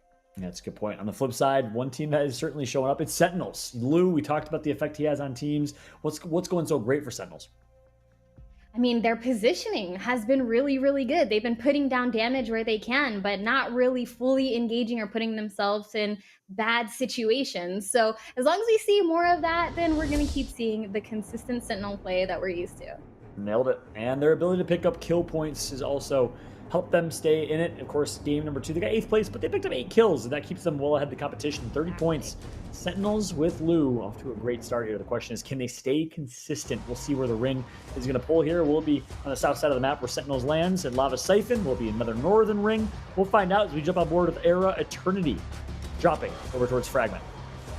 You definitely got to get on board with the team who won last game in such a clean fashion as well, and taking over here, trying to loot out this train station, and, you know, another day in the office for these guys. Yeah, just jumps right over that 30-30 repeater. He's like, no, thank you. I'm okay. And we'll see. I feel that in my core. I'm not gonna lie. I've been obliterated by a 30-30 too many times to count. The second it's in my hands, I don't know where those bullets go. Picked up the Hemi instead. Bowser in Fragment. This is the champion team from last game. I said, where's the ring going to pull? Well, it's going to be a great ring for Sentinels. If they did drop Lava Siphon, which I believe they did, a southern ring right by Lava Siphon, right by Tree. This is a great opportunity for Sentinels to continue to extend their lead. Yep, and right now we are seeing even the next level of ring about to come in, and a lot of these teams on the northern side, they better get moving, because we saw how many teams actually survived, which means that's a whole lot less space to work with if you're playing the edge of the ring. That's right. If you're Complexity or a fan of Complexity, which, by the way, I got to give a apology. I called my boy Ashes the GM of Complexity. It is rightfully the man himself, Fantasy. Ashes is the assistant GM. I had to clarify. I got some flack. Well-deserved flack on Twitter. Love your Fantasy. Sorry about that, bud. But if you're a fan of Complexity, tough situation, right? It's going to be a tough rotation for them again. But you saw them in game number 1 kind of face that difficult rotation. They still did it well. And sometimes they actually low-key kind of thrive in those tough situations. Probably one of the best teams that are performing when their backs are against the wall and playing edge. So we'll see what they can do. Meanwhile, we haven't seen a whole lot of Ghost Gaming so far. They've been dominating arenas tournaments because obviously controller squad +6, but I want to see what they can do in BR.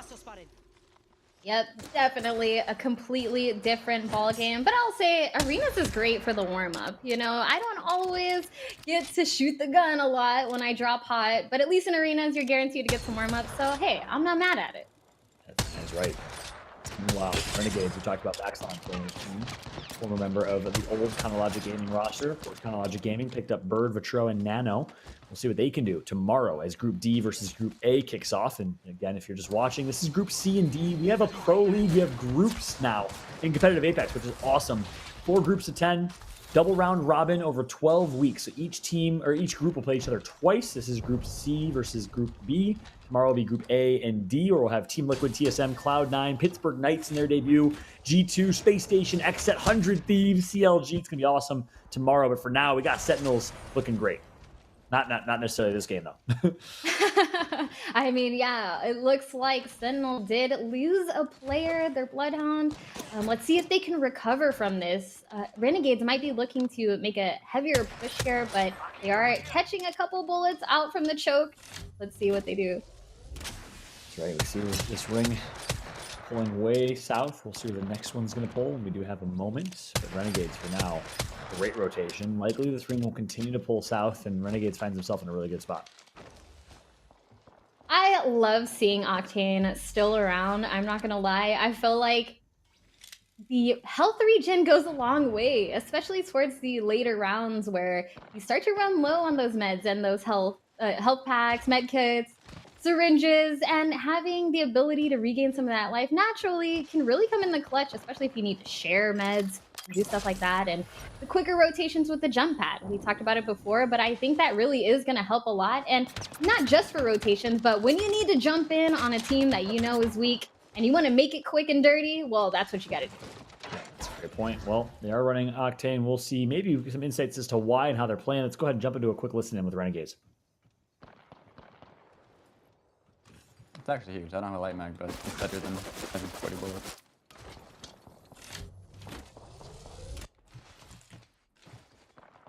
Ah, lucky. That sucks. I'm not gonna poke really. I'll take that. Wait, can you poke a little bit? I'm 69 off perp. Level 2. Is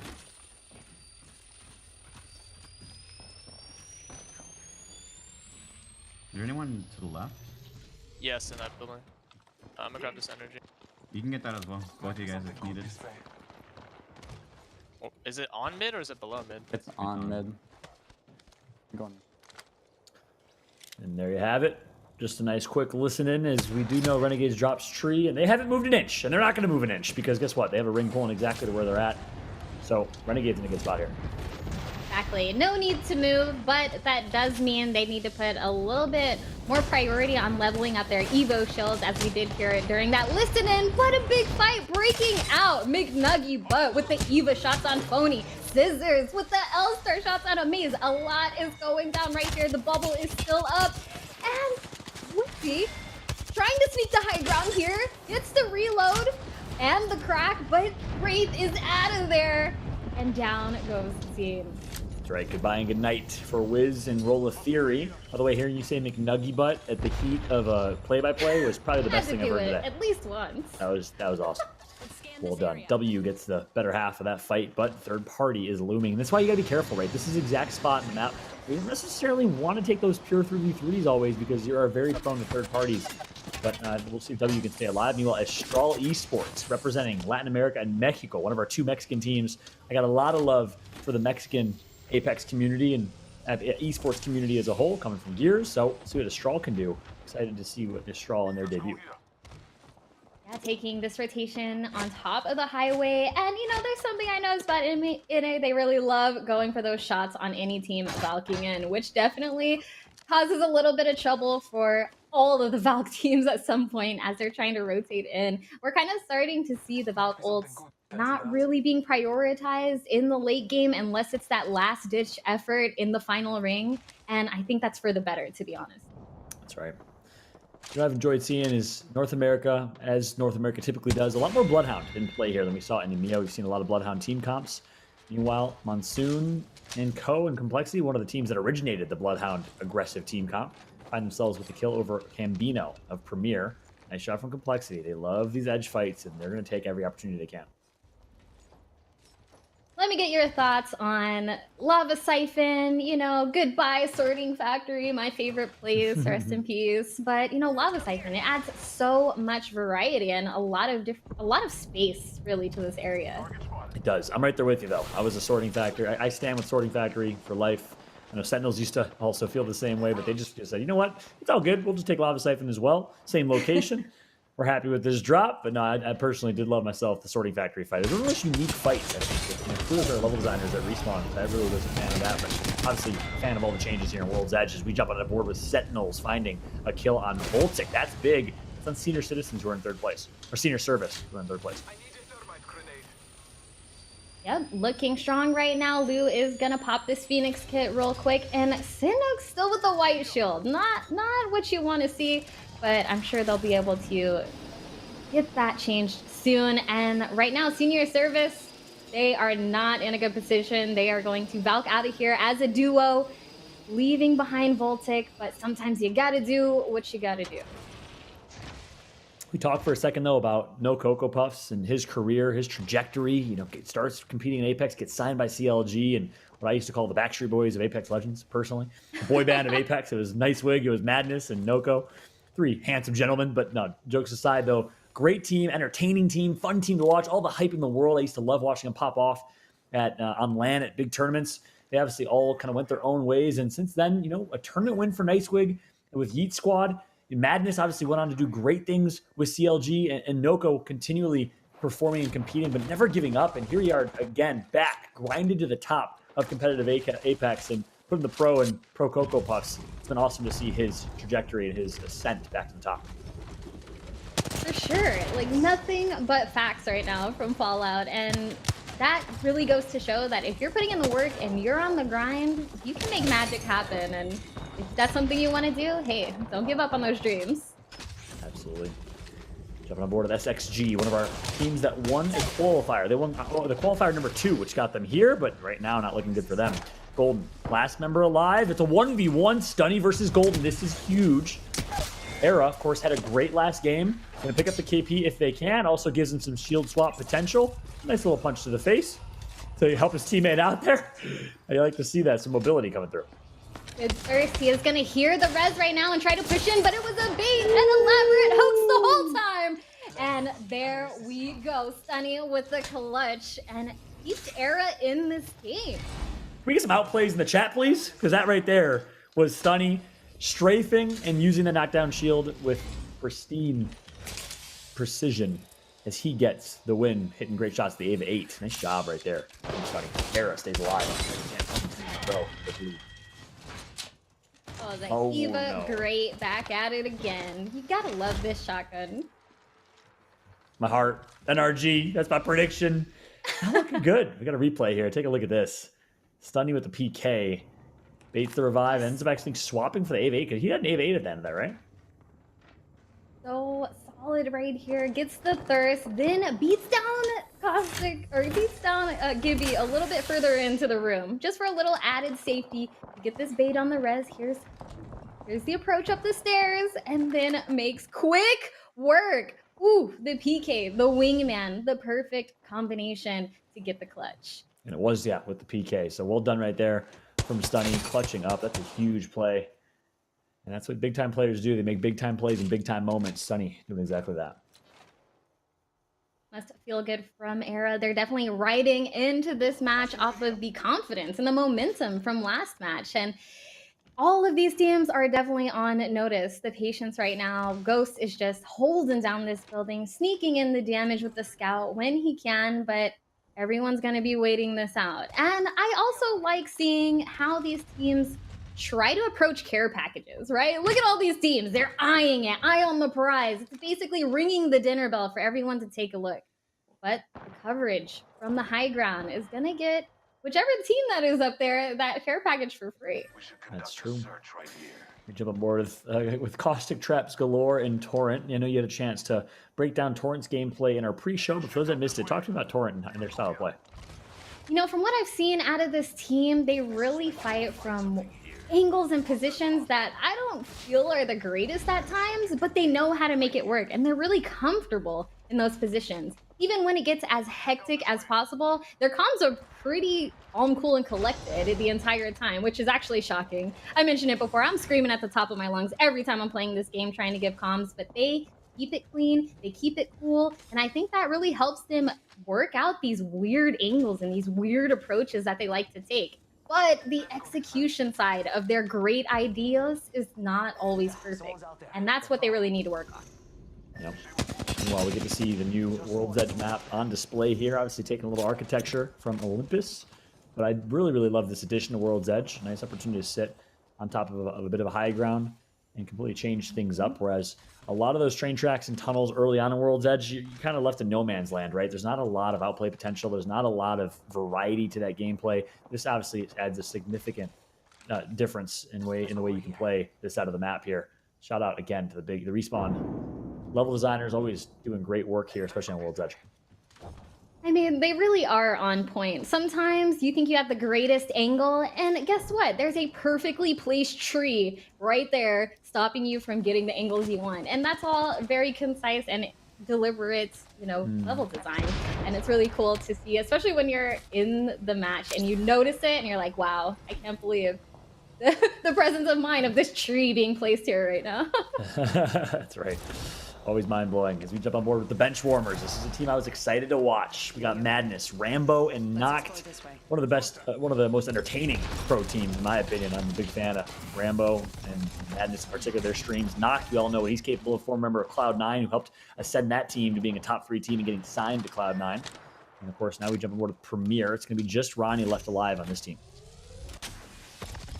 If Ronnie is even going to attempt any types of banner recoveries, it might just be about placement at this point because we've got a lot of wide open space here and not a lot of opportunities to get somewhere better safely. And with Valk being alone, she's a noisy character. We're going to hear her flying up anywhere and flying out anywhere. So it's going to be a tough one for him. But now we are on the cam of Unlucky, and I feel like the last time we saw Unlucky, they were in a very similar situation on the bottom floor behind some rocks, desperately trying to survive against stray gunfire from every which way.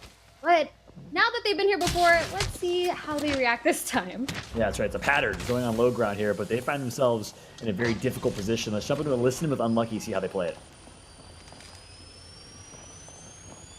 Go get angle on this, please.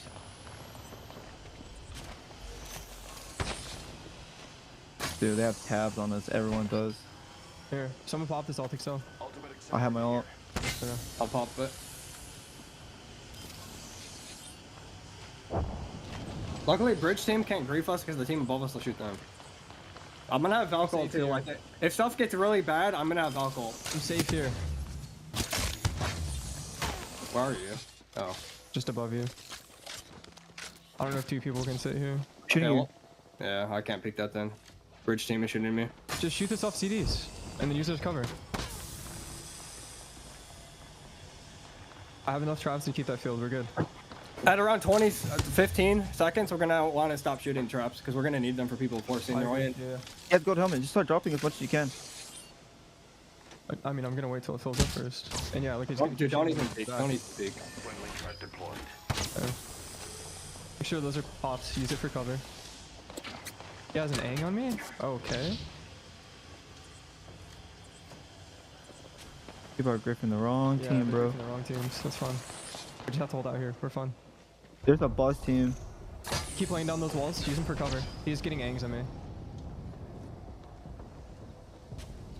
Always good to get insights, right? I mean, the first thing and the best thing I heard there is this team above us on bridge can't grief us because they'll get it. Actually, the team above us can't grief us because they'll get attacked and third party from bridge. So you have to know how to play all angles and kind of be very aware of your surroundings, and it showed right there in that listening with Unlucky. Definitely. In Apex, especially in these lobbies where we have all these teams alive, the enemy of your enemy is your friend because you can coexist on the lower and upper levels of the same place, and sometimes 2 teams put down shots on the same one, and that is definitely a feels bad moment for the team on the outside, but it's a good strategy for both teams coexisting. Mexico on display right now. I know you got a lot of pride and a lot of love for these gents. We'll see what they can do right now as we switch on over. Believe. You believe. Have faith.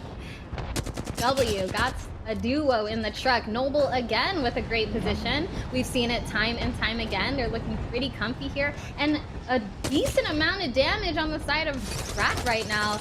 But this ultimate is kind of putting a hamper on their situation. Yeah, last time we saw Noble perform well was in game 1. It was a near Geyser finish, and they do drop Geyser. So here we go again. A very favorable zone for them. They're able to early rotate. Meanwhile, W, former My Little Phony Cinderella squad from the ALGS Championships, did really well in group stages, didn't really perform in ALGS Champs, but nonetheless made themselves a household name in competitive Apex. As we switch back to Noble, Farmer Lucas, Impulse Dreams, and Rakanishu, all 3 alive and in a really good spot. Look at the zone. Great positioning for them. Yep, zone is closing in, and teams are starting to drop like flies. But we are starting to see use of the Wraith portal here to make sure that Noble is nice and healthy and ready, trying to get this solo rat in the box. That's a success. And that's one more KP for Noble. Impulse, my man with the wingman shots, not missing right there. And that's actually all him. I mean, he scans, heads up play to scan just to clear out that corner, make sure there's not a team there, realize that there's only one. And you know what? That's an easy 3v1. Let's get the free kill point. We'll take a replay of Kraber in the picture-in-picture.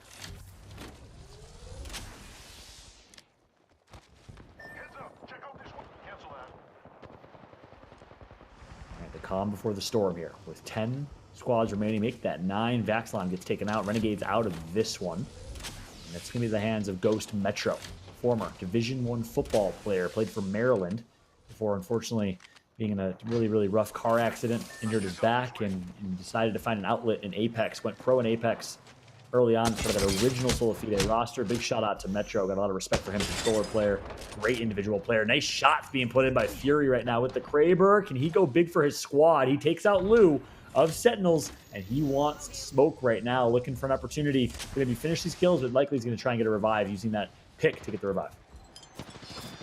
He's taking a look at his landscape right now. Does not go for the revive at all. Scissors is just gonna have to sit this one out. Fury trying to stay alive with the Kraber and needs to get his shields up. Interesting little spot that he found there. It might be able to pay off later because it's sneaky enough. But the team on the roof has some major control right now on everyone trying to get into the ring.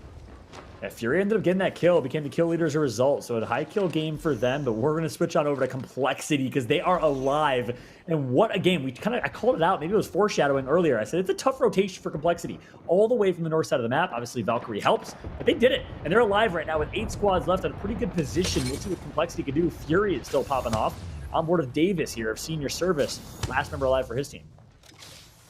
Last member alive and looking like the only person on the roof. A moment ago, I thought it might have been a full team by the way the shots were coming out, but it's just Davis up here.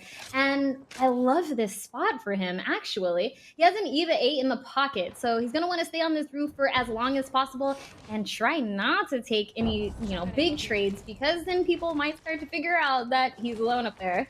Yeah, I mean, I mentioned earlier, look at this with Noble. I mentioned earlier that they are in a great position. Well, the ring pulled exactly to them. This is great. The only thing that could be better is if they had Caustic in their team composition, but Noble finds himself in a good spot. We'll see if they can do it with that Bloodhound team comp, though. It's going to be difficult. They do have Gibraltar, and they will have that defensive bombardment in the late game. Meanwhile, Davis is slowly working his way up, trying to last out as many seconds as he can. Got a team right below him, but fights are breaking out left and right, going for it the left side, trying to find a corner to live in. It might work out as long as this fight between Noble and Sinus Please in this truck stays occupied, because he's out there on the right side right now. That's right. Sync used to play with Rented, Carter, Rogue, and Co. and dominated last season with a couple tournaments. Going soon to get the kill. Sentinels trying to do as much work as possible with that Rampage, new LMG in the game, and doing everything he can. Gets at least one. It's going to be Crust and Senox, last 2 alive there. 5 squads remain here. That was such a push right there. All 3 on the jump pad to ascend. Got major KP. And now 1 person left on Noble in the truck. We have Lazarus out here trying to spin the storm and hold on to as much high ground as possible. Major damage and a huge crack on Valk, moving up to the truck. We have the Gibby bubbles out, but they're not going to be there for long. The ultimate's coming down. Can Vizay outlive? He does. He gets the bat off, but it goes down immediately. That's right. And now comes down to this final fight. 3 squads remaining. Lazarus is going to die. Make it 2. It's going to be Sentinels alive, and they're going to be able to clean up here in just a minute. Easy pickings for Sentinels, and they will be your champions, absolutely running through this entire lobby right now. Sentinels is looking next level. I really love the rings that bring all the squads out to play. There was very little cover, which means a whole lot of action. And who is really gonna bring in those clutch shots when you don't have anything else to rely on but you and your gun? That's right, and it's Sentinels who's going to do it. I'll tell you what, they did it in game number 1. First place, 8 kills. Game 2, well, slowed down a little bit. 8th place, 8 kills. Continue to roll, though, in game number 3. That's a first place finish. High kills. We'll, of course, get the leaderboards as soon as we can, but that was a big point that I made at the beginning of the show. We talked about, right? Sentinels picks up Lou. Lou elevates every single team he's ever joined. I mean, look at every team in Apex history. Rogue, Complexity, you saw him come through and do it with CLG. Here we go again. History is repeating itself. That is the Lou factor. We coined that, by the way? The Lou factor showing right now is Sentinels. Do it. Coin it. It's done. It's in the books. But honestly, that 3-man push there at the end during the fight between Noble and the other squad in the truck, that was huge because they scraped up so many points. And that is the difference right now. 12 kills and 12 points on the placement. The double-double here out of Sentinels and showing up big halfway through this series. All right, with the basketball reference, statistical reference, I like that. We're going to start calling them double-doubles. Usually Kate just screams whenever she sees, double-digit kills, but I like double-doubles instead. 30 points going into this game. Another 24 points. They're almost going to, speaking of doubles, almost going to double their overall score. Sentinels has 54 points overall. We'll see the overall leaderboard soon, but Complexity does a good job getting second place with a 5-kill game. That was a great game for them. They needed it. They're going to be at 24 points, but Sentinels is just running away with this. Indeed they are, and Noble down there at 4th. We've been talking time and time again. I feel like every time we see them in the match, we're like, wow, their spot is so great. They are primed to win this match, and then something goes awry. I'm really hoping to see them clutch it out, but Sentinel, look at the squad right here, looking fresh, looking clean. Love to see Octane up there, and then look at the kills. Look at the damage. This is teamwork in a nutshell, and you'll love to see it. 100%. That's perfect. That's how you want to play it, right? Octane should be your highest damage output player, as you can fly around, do damage, and then immediately dip out, let your Bloodhound come and clean up. It's exactly what's going to happen there. Crust picking up every kill, playing out of his mind. This squad is looking so good right now. I'm liking what I'm seeing out of Sentinels, and if they can continue this consistency, if they can keep grinding, practicing, prepping, who knows? They could be the next top dog in competitive Apex. Yeah, people are gonna be put on notice after today for sure because they're showing up big. And I know I had a lot of talk earlier about the preseason teams being prepared and being ready. The Sentinels, they're killing it. Yeah, and it's great to see as well because we've always waited for them to kind of meet their peak in terms of expectations, and they're doing exactly that. But so I'm going to bring someone in who's had a chance to watch Sentinels for quite some time. Kate, joining us back on the desk live. How you doing, Kate? What are you thinking so far? Oh man, I am doing great, and I love that you are talking about the Noble mention in this and how they've had that great positioning only to be taken away time and time again. But I want to talk about Complexity for a second, because if we talk about rotations, there is not a team so far in our 3 games that have had sort of a rougher go about it, that have found themselves so in that late game than Complexity again and again. Fallout, I wanted you to tell me a little bit about, as we take a look at these highlights here for our game, where does that put Complexity in terms of consistency, even if they come into that late game with that bad rotation? Yeah, that's a great question. I think we'll see here in the replays. This game number 1, it's a geyser ring, which means they are coming all the way from the north side of the map, epicenter and survey. They got to rotate pretty darn far, and you saw it here. Despite all of that adversity, they're able to succeed. So where does that put Complexity, Kate? In my opinion, it's showing that Complexity is back in full form. I mean, if they can be doing and performing this well with these long or kind of almost max distance rings, I think Complexity is making a nice little return to what we expected out of them after their dominance in the first circuit. Ooh, I love it. Okay, Persia, I got one for you because I think you've done such a great job of talking us through some of these team comps and some of the changes that have been between what we saw in EMEA here and what we see in NA. Talk to me a little bit about Caustic and Valk and how Bloodhound has been making a real difference here in games 1 through 3. I mean, Bloodhound, always a useful pick. Their abilities, the scan, intel that is invaluable. But Caustic here is really where things start getting interesting. We didn't see as much of it in EMEA, but lots of Caustic here. And those wide open areas that I keep loving so much definitely become more strenuous to fight in when you have all this gas in play. So that's why Gibby is a mainstay, because regardless of all of these other characters, Gibby's gonna be the one to really keep it all reined in. But then that's where we get to Crypto. But luckily for NA, we don't see too many of him around. No, we do not. And John, I want to talk to you a little bit about any of these teams that are really surprising you right now. We talk about those Gibby bubbles and the timings that are absolutely precise and have to be to find themselves in the late game. Talk to me about any of these teams that have really shown up that you weren't expecting, or certainly that you're delighted to see come to this late game.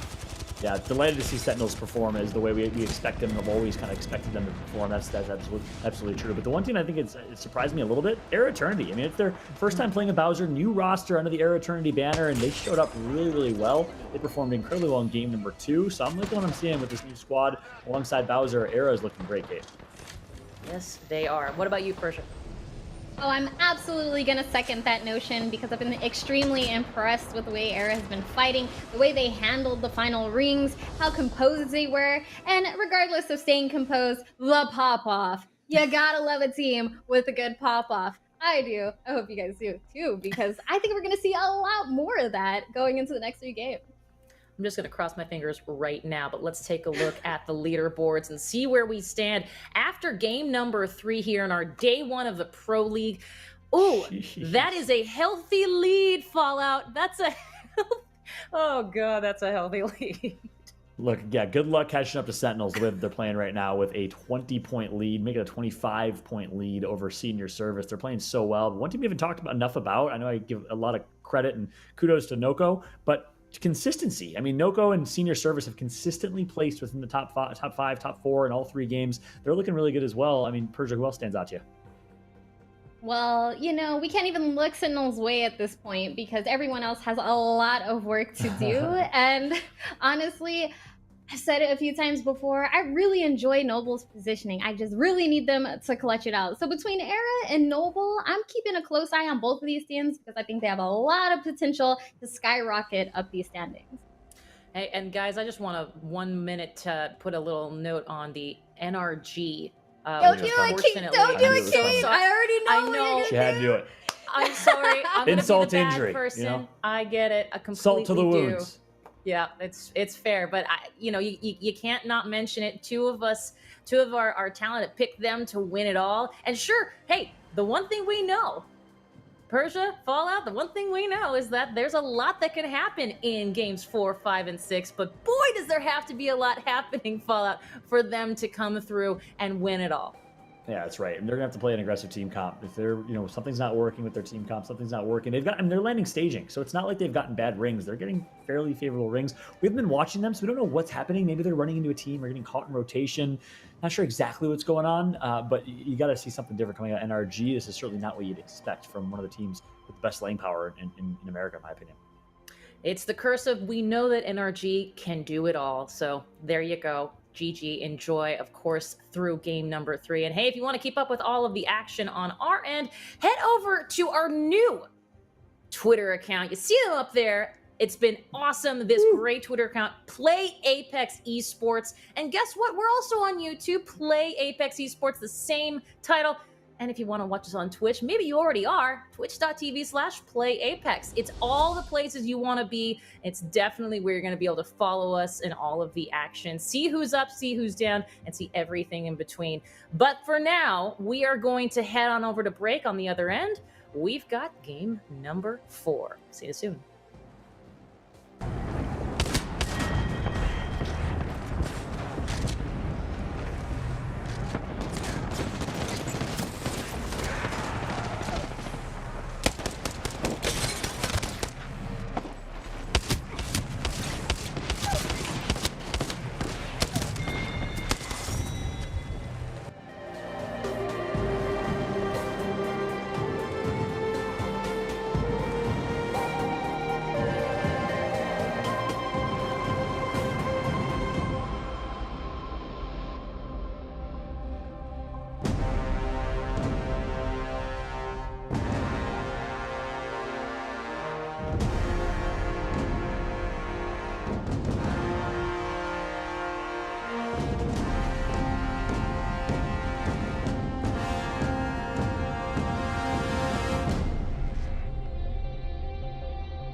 Welcome back, you handsome bunch, to the ALGS Pro League. North America at the moment is rolling, and it is rolling in one color in particular, and that is the red of Sentinels, Dan. They have looked astonishing so far in our first 3 games. And to be honest with you, as we head towards game 4, I'm struggling to see anyone stopping that kind of momentum. They've put enough of a gap between them and second place that they can pretty comfortably just play average from this point and probably still win week 1, but if someone else were to suddenly step it up and win like back to back to back, then of course there is the chance they could be tipped over. They don't want to get too far ahead of themselves, but certainly what we've seen so far is Sentinels who are here to play, right? They want to demonstrate that they are the team to beat, that they're the team to chase when it comes to Pro League. And if they can carry on not just like placing themselves well in terms of map positioning, but also the fights they're winning, the fact they're winning 1v1 clutches, they're winning their 3v3s comfortable as well, no one can touch them right now. So if I'm the rest of the lobby, I just want to see Sentinels wiped ASAP. I want to see 19 squads left, and I want to see 3 Sentinels names in the kill feed being killed. That's the only way it seems to make the lobby happy at the moment, Dan, to be honest with you. But Sentinels just rolling from that momentum of game number 1 where they took home the win. Reptar deciding to, luckily, have the jetpack available there just to get back up to where he should have been. But Complexity been pretty decent so far. Haven't had that big pop-off game that we sometimes see from them. But they have looked pretty consistent, and I think a lot of that actually goes down to the practice schedule that they put in. They've had a real change of heart over the off-season. We know that, last season they weren't a bit averse to scrims. They didn't think it was great practice for them, but this year, completely different. They're playing absolutely everything. Yeah, they finished in second place in that game, and there was a chance that maybe they could have pushed a little bit further if it wasn't Sentinels they were going up against in the final circle. But certainly, yeah, the consistencies that have been there. In game 1, they struggled a little bit with just placement in general. Game 2, there was a time where they got knocked down to 2 people and they had to rat out a little bit later, but they seem to be doing the right things. They seem to be getting the job done and just doing the nitty-gritty things you need to do sometimes, which is sometimes surviving with just 2 of you, sometimes ratting out as a solo, knowing when to go for the banner, when not to go for the banner. It is all very important that you pick and choose and decide to make those decisions at the appropriate times. I think one team that's obvious to watch is Sentinels, right? I mean, they've been astonishing so far, like I mentioned, but at the other end of that argument, Dan, is NRG.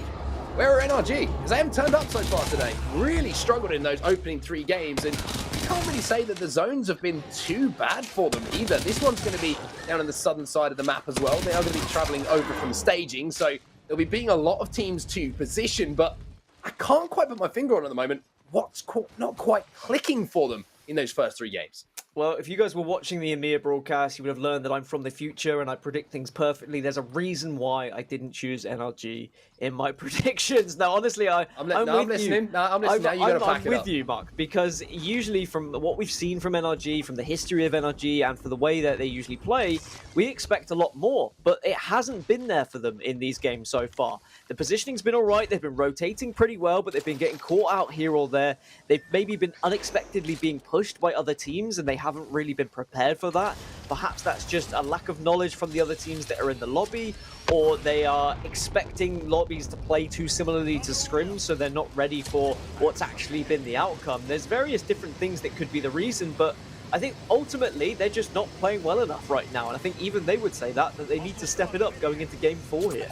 We're looking at the NRG lineup here for game 4. It seems that it's swapped back to a more comfortable composition for them, one that's brought them all the success in the past, and that is, of course, the Octane, the Bloodhound, and Gibraltar. So going back to what works is sometimes the smartest thing to do, and that's exactly what NRG have done. Lazarus now moving towards Countdown, moving inside of this building, and they're going to be pretty comfortable for quite a long time. Estral Esports, not so comfortable, as Vaxilon is going to be hitting very, very hard with that scout and getting the first knock of the game, and it looks like over here, the rest of his teammates are trying to move up onto these final 2 players to secure the KP, or at least secure that single one so they can get that on the board. That's always the downside of just getting caught out and getting absolutely peppered in the backside, is that you have no chance of getting away in a lobby like this when you've got players just hitting their shots and not missing. Vaxilon ensuring that he just dealt the final blow, and quite rightly, Renegade's pushing up to try and finish things off. As I say about being finished off, Ghost Gaming will be the first squad to be fully eliminated, and that is at the hands of NRG. So NRG now not being the first team to fall, but look how close they were to doing so. If they'd lost that 3v3, they would have been down at the bottom of the barrel once again, but now perhaps this can be enough to project them into a better momentum that they so desperately need. sometimes it's just that one fight, right? It's just one fight that goes your way, that you win and you feel confident, and all of a sudden it's like, okay, who's next? We're back on track, we're hitting our shots, and all of a sudden the flow is there, the comms are there, all that kind of stuff that seemed to have disappeared from the kind of NRG inventory, if you like, in those first 3 games, does come back. But Noble, who have been playing pretty well today, you have to say they've had some good zones to play as well. Just that execution in the final zones not quite got them that win as yet, but it does look like the zone's going to be moving towards launch site, maybe down on that lower platform. So we'll have to see how these teams do try and approach things. It looks like Noble trying to move in now from the southeastern side, excuse me, here on World's Edge. I've certainly been impressed with how Noble... Oh, hello. Thank you very much. I've been impressed with how Noble do position themselves throughout the few games we've seen so far. They have a very good knowledge of kind of zones and where they want to be holding, where they think is one of the priority positions. As you say, just struggled in that final circle. But for the most part, as long as they're finishing top 3, top 4, if they can find that consistency, you're still going to be there or thereabouts when it comes to that final discussion of finishing within the top 3, 4 points at the end of the week and putting yourself in a great spot as the weeks go on here in Pro League. But, you know, a win could come. That's all they need, is that little bit of a clutch factor. That's really what has let them down. So I'm expecting them to progress well as the Pro League goes on. They've certainly shown signs that have really impressed me so far. Torrent in a little bit of a sticky spot here as well. Arcane having to burn the bubble, and they're going to have to retreat now to this trailer just outside of Lava Siphon as they try and make their rotation. And rotation is something that they've struggled with so far today, Torrent. We've seen them numerous times be caught. The last game, they kind of had a little bit more success getting towards that end zone, but it just seems to be something missing a little bit. Maybe the routes they're taking are just a little bit obvious, a little bit clear, and not really going from point A to point B with enough cover. Again, another thing we'd have to watch a little bit more of just to kind of come up with a full answer for it, but really struggling. First game, Valkyrie, really going wrong for them, just kind of throwing things away completely. Second game, again, caught in that rotation. Third game, seemed to get things together. We'll have to see if they can really put together a run here in game 4. Certainly judging by social media and the response from Arcane himself, that he said that they got really unlucky in game 2, for example. It was just an unfortunate way to go down.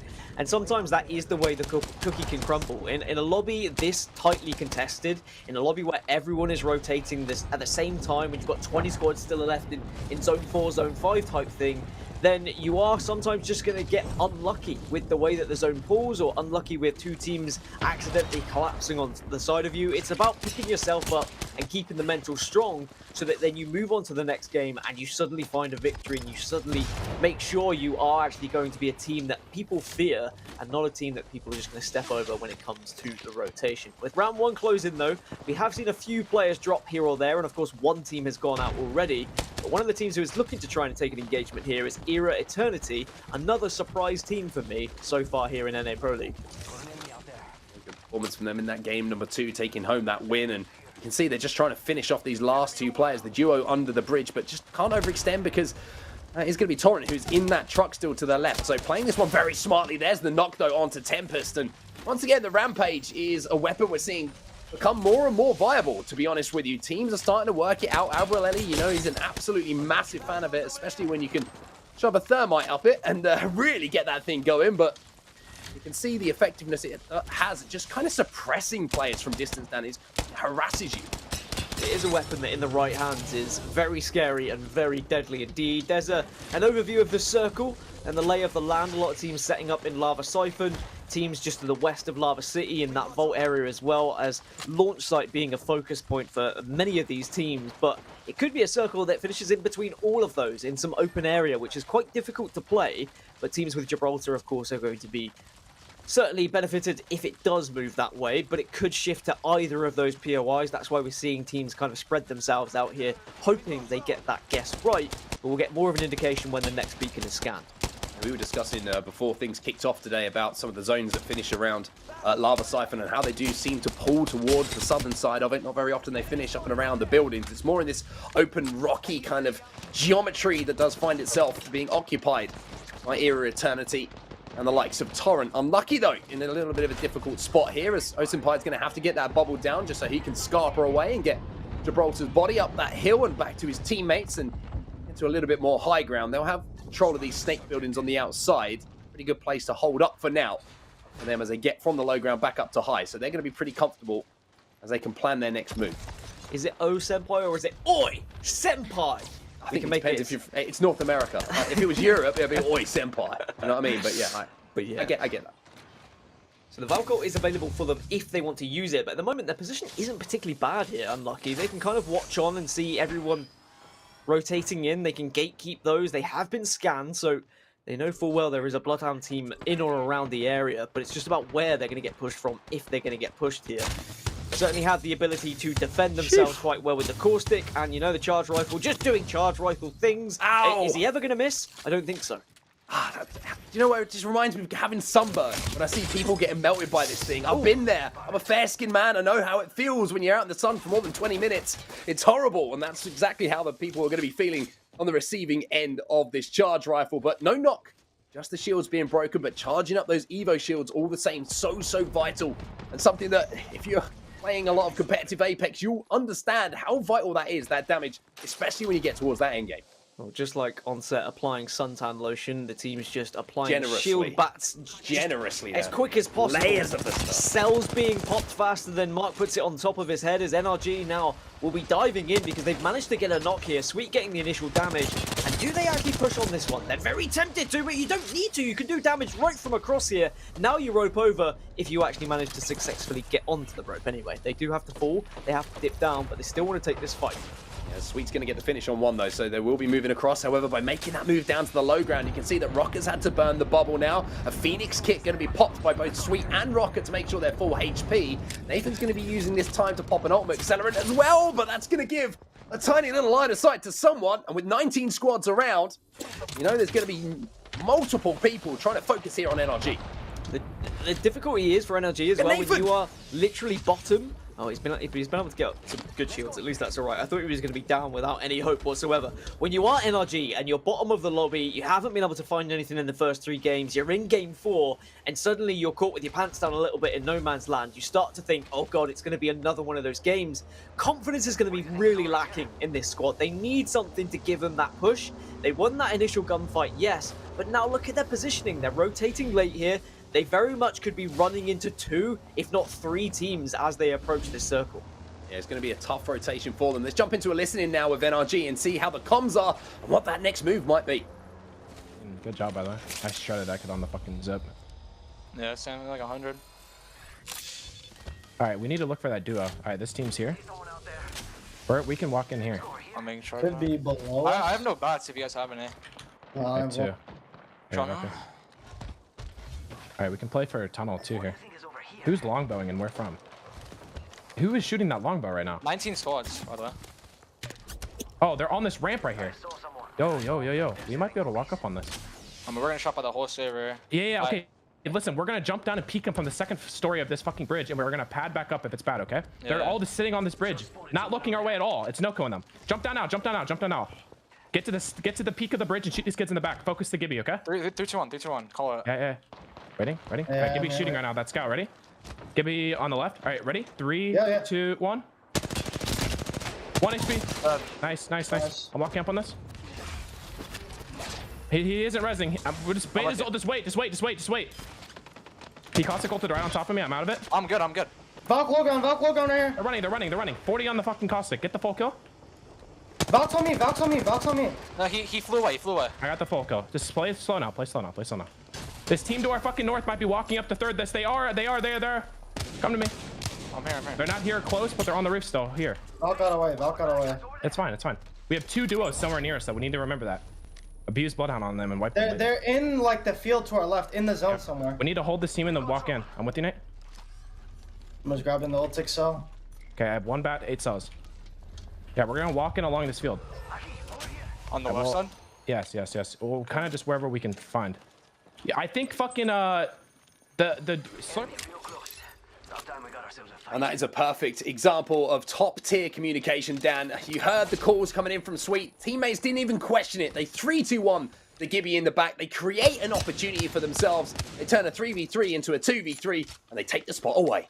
It's how he turned just an audio cue of Who's firing that longbow? Where is that longbow to? Suddenly realizing where that team was, where that team is looking. Does that team know where they are? No, they don't.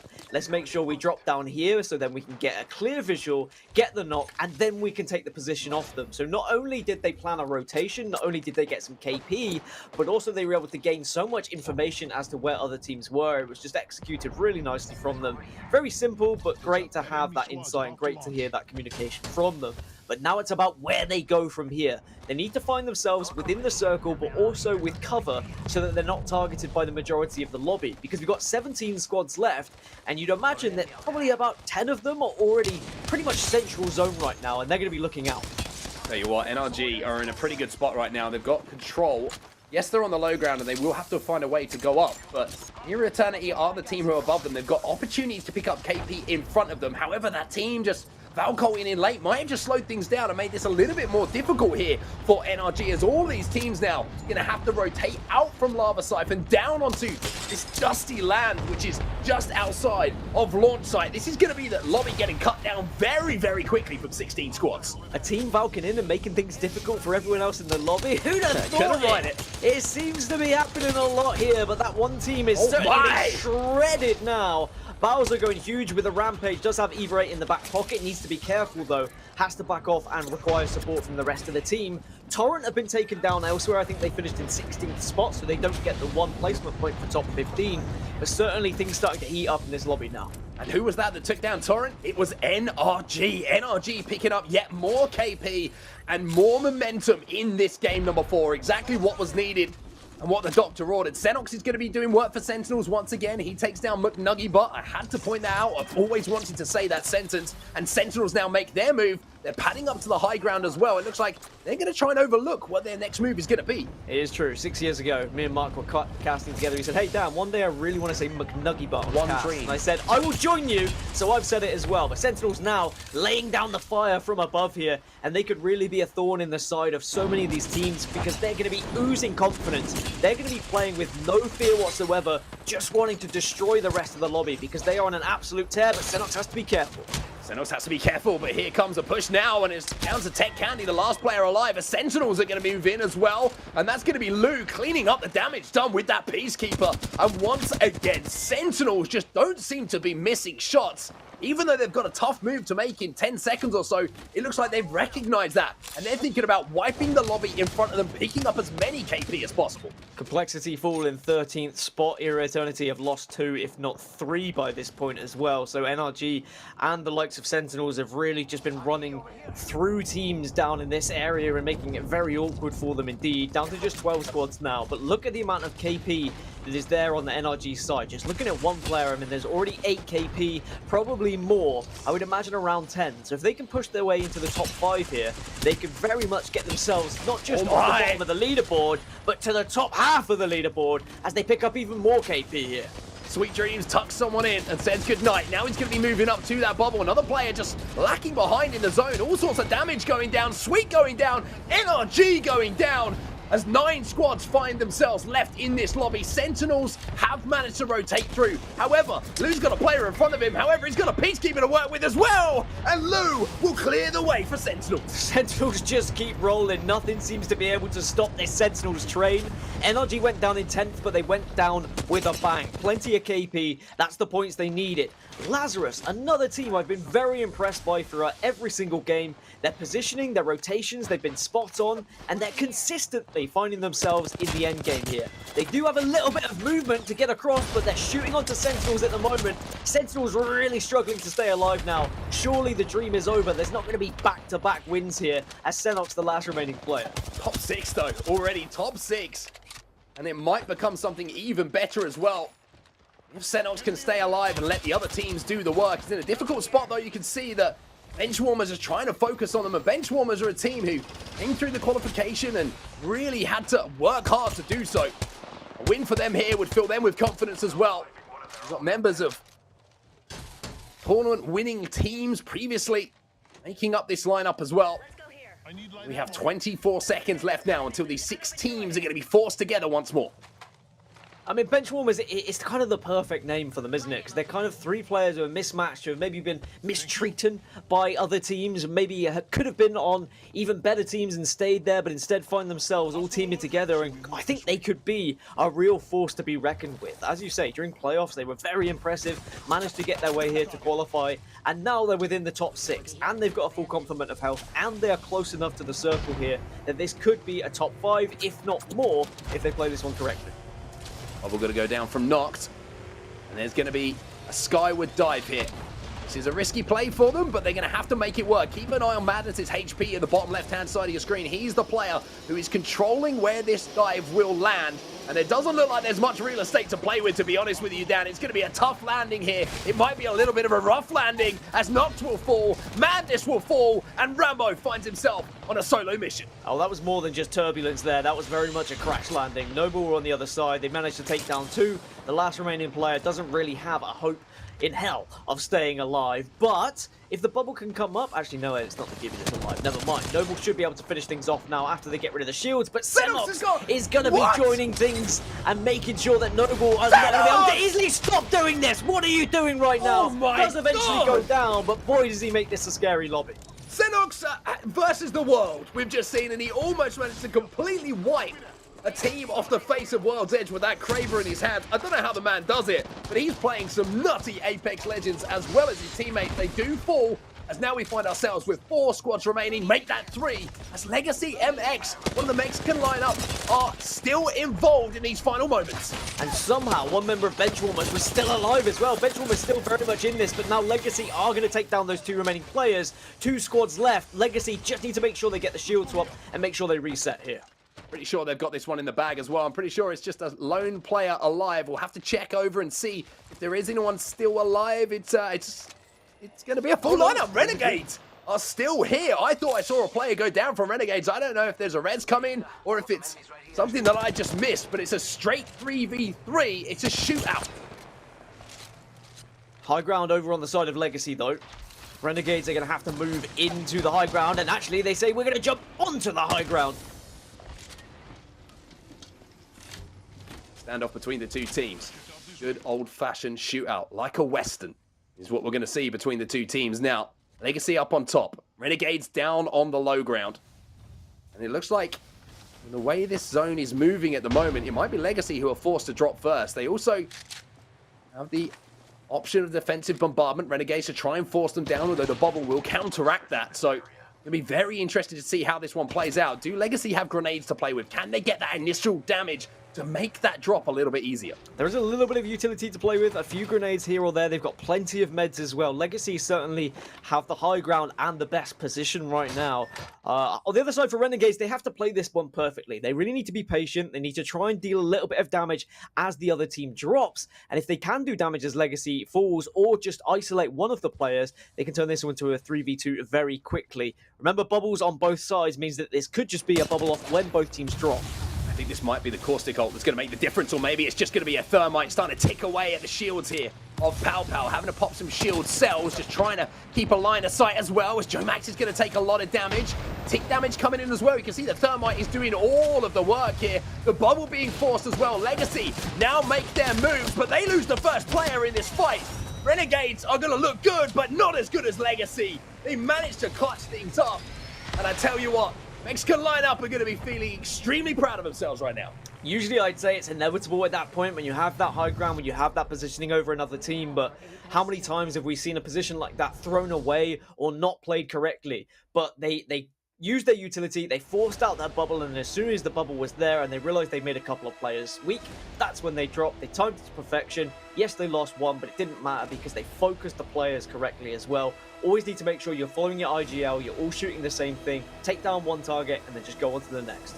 So that patience, we always talk about it, right? You get a little bit of damage, you get a little bit antsy, you're like, oh, as we drop now, let's drop now. One player drops by accident, and all of a sudden, everything's in a shambles. But they did a really good job, like you say, in making sure they were composed in the situation and took advantage of everything that they had in their favor. But EGL, by the way, if you're watching, you know, who's in the back, who's on the replays right now, because we need to watch that Xenox clip. If you manage to catch it, I want to watch it. Yeah.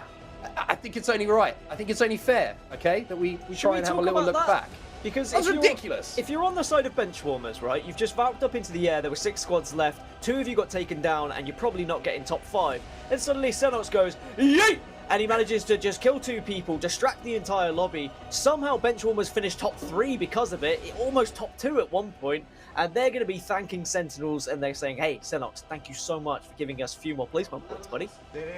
NRG having a very good game as well, but here it is. Xenox goes, yo, what up, boys? What up, Rack? Anyone else want some? Boom! 145 to Impulse. Oh, just imagine. Should we call it a choke? Xenox choked. Can't believe he choked that 3-piece. Such an easy triple. Why did he? Easy 3-piece. Easiest wipe of his life. Disappointed from you, Xenox. Expect more. That was nuts. That was obviously nuts. These are the Game 4 results, though. Legacy MX on top of the pile, though. 20 points to them, Dan.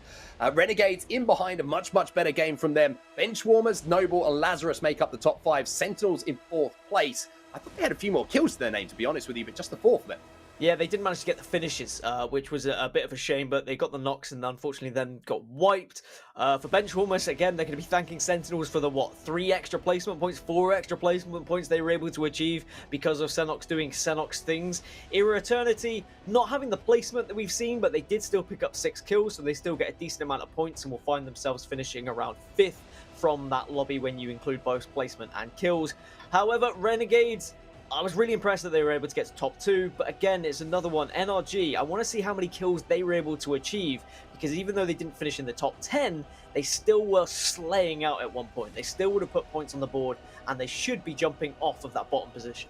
Yeah, slightly surprising to me not to see NRG in that top 10, but obviously didn't quite get the points that we expected from them, and they're going to have to go to work once more. But these 3 gentlemen are going to be very, very happy with what they've managed to achieve. You look at the damage on Jaguars there, 1120, big damage from him, 4 kills to the Caustic as well. And as I say, they're going to be extremely proud of that win, and that's going to really catapult them up the table as well. Yeah, and I think it very easily could have gone wrong for them in that final circle.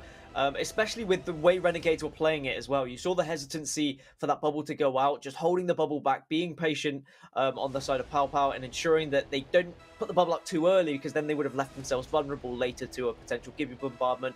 Everything was played well by Renegades, but Legacy, by holding out, by staying strong, by being patient and not biting, they made sure they won the 3v3 in the end. It makes the last 2 games very, very interesting. I'm sure we're going to see the leaderboards now to give you an indication of how interesting they are going to be. Ignore Sentinels at your peril, because there's 61 points on the board, and to be honest with you, it'll be something of a surprise to not see them take home first place with the way that all 3 players have stepped up at different moments during the 4 games we've seen so far. Era Eternity in second, moving up a couple of places after picking up some points in that game. But looking across there, and you look at the jump up for Legacy, up 10 places into 7th. That is huge from them. Also, NRG jumping up 8 places into 12th. They weren't even on that top 10 leaderboard, but the amount of kills they were able to pick up really has projected them up this leaderboard now to put them within a chance of picking up an okay amount of points in week 1 here in the Pro League. They're not going to win week 1. We can say that now. Even with 2 big games here, the likelihood is Sentinels get enough to still be the victors, or at least be above the likes of NRG. But NRG at least give themselves a chance now to get into maybe top 8, top 5 potentially if they had some big games here. So at least they've given themselves that opportunity. Well, 2 more games to come for everybody watching at home. It's time for us to jump into a break, but don't worry, those games are coming up just around the corner. We'll see you in just a few. ¿Estamos bien? Sí, estamos bien. Hasta último anillo. Nos van a ultear, vamos a tirar nuestra bubble. Aguas. Los estoy quemando a 2. Los ulteo. Tengo granadas. Granadea. Voy a ultear para usar bubble. Va. Estoy bien, lo estoy dando. Aguantando. Estoy quemando a otro otra vez. ¡Ya! ¡No repique! ¡Ya! ¡No, güey! ¡Me hicieron mierda! ¡Buena! ¡Buena, puta madre! ¡Qué buena! ¡Buena, cabrón!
what a kickoff day it has been for the North American Pro League of the Apex Legends Global Series as we are live and back in our brand spanking new dropship for the broadcast here. Fallout joined alongside Persia, and we are 4 games in, 2 to go, Persia. Quite a few storylines here.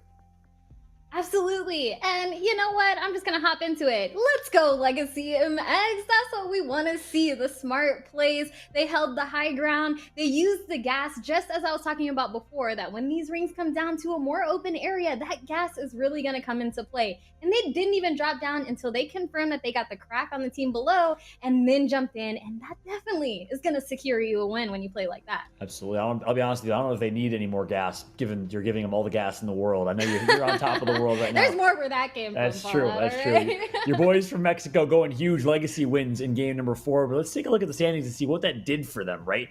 Legacy wasn't necessarily up there in terms of overall standings. They jumped 10 spots to 7th. Putting them in a prime opportunity to be right next to the like of Sentinels, above NRG, above Ghost Gaming, above Complexity. I mean, that would be an insane turn of events if Legacy can have a big game 5 and game 6, but it's not just them. Other storylines here as well to keep an eye on. NRG from 20th place, dead last to 12th with a pop-off 15-point game. That was at least 10, 11, or 12 kills. Do you think NRG can do it again in game 5? Oh, absolutely. Especially since they're hopping around the character select screen here because what was going on before in those first few games was not working out. But the adjustments, switching it up, going with what you're comfortable with is always a great choice, and it's working out. And now that we kind of reached the halfway point of our matches here, teams are starting to realize how much more emphasis they need to put on those kills, just like we saw during EMEA. So it's very blatant decision making here from NRG that is definitely going to make them even more dangerous going into the next few games. That's exactly right. We called them out. We said we wanted to see them change something up. They go from Wraith to Octane. A lot more aggressive, and it was fun to watch them that last game. So we'll keep a close eye on them. Something tells me they're going to continue right where they left off here in game number 5. We'll see if that is the case. Meanwhile, another key storyline, Era Eternity and Noble, both performing very, very well. And of course, the largest storyline of them all, Sentinels with Lou. That play that Synox went for with the Kraber in that last match, obviously huge, just literally pixels away from hands down being the play of the game. Almost got a full squad wipe with that Kraber, but we're just gonna have to think about Apex's what if in an alternate timeline of that actually happening. Yeah, I'm sure every single person watching right now, I'm sure you've been there, Persia. There's that moment where you were just locked in, especially playing in competitive games, and Sentinels is locked in right now. They're not missing shots. I mean, yeah, that play by Synox was insane, but what Lou was doing with the PK, flying across the map, taking 1v1s, 1v2s by himself, his team's trusting him. They're just next level right now. And again, if Sentinels can keep this level of high play at a consistent pace, I think they're right there next to teams like TSM and many, many others at G2, and is a top fragging, top slaying team here, which is great to see because we've always been waiting for Sentinels to reach their peak to kind of live up to their expectations. Yeah, definitely. And you touched on a great point. Trusting your team. You need to have that trust, and you need to know everyone's role and have trust in their role. Having your fragger step out a little bit, step away from the team a little bit just to sneak some damage, maybe sneak some KP. You need to have that trust that they're going to come back when they need to. That's where I see a lot of teams still trying to come to terms with, getting on the same page with the IGL. But the teams that have it on lock are the ones that are really excelling right now. Yeah, that's a great point. Renegades coming in trio. Well, look at the rotation they're going to have to make. Obviously, no Valkyrie on their team either, right? So Renegade's going to be in a position where they are going to play Edge. And, that's obviously an interesting situation because they're doing fairly well in the overall standings. But Edge gives them a chance to get some kills here. We can see them do exactly what we saw for NRG last game, running the same comp. Octane, Bloodhound, Gibraltar. Well, that spells high kill points. We'll see if they decide to play aggressive.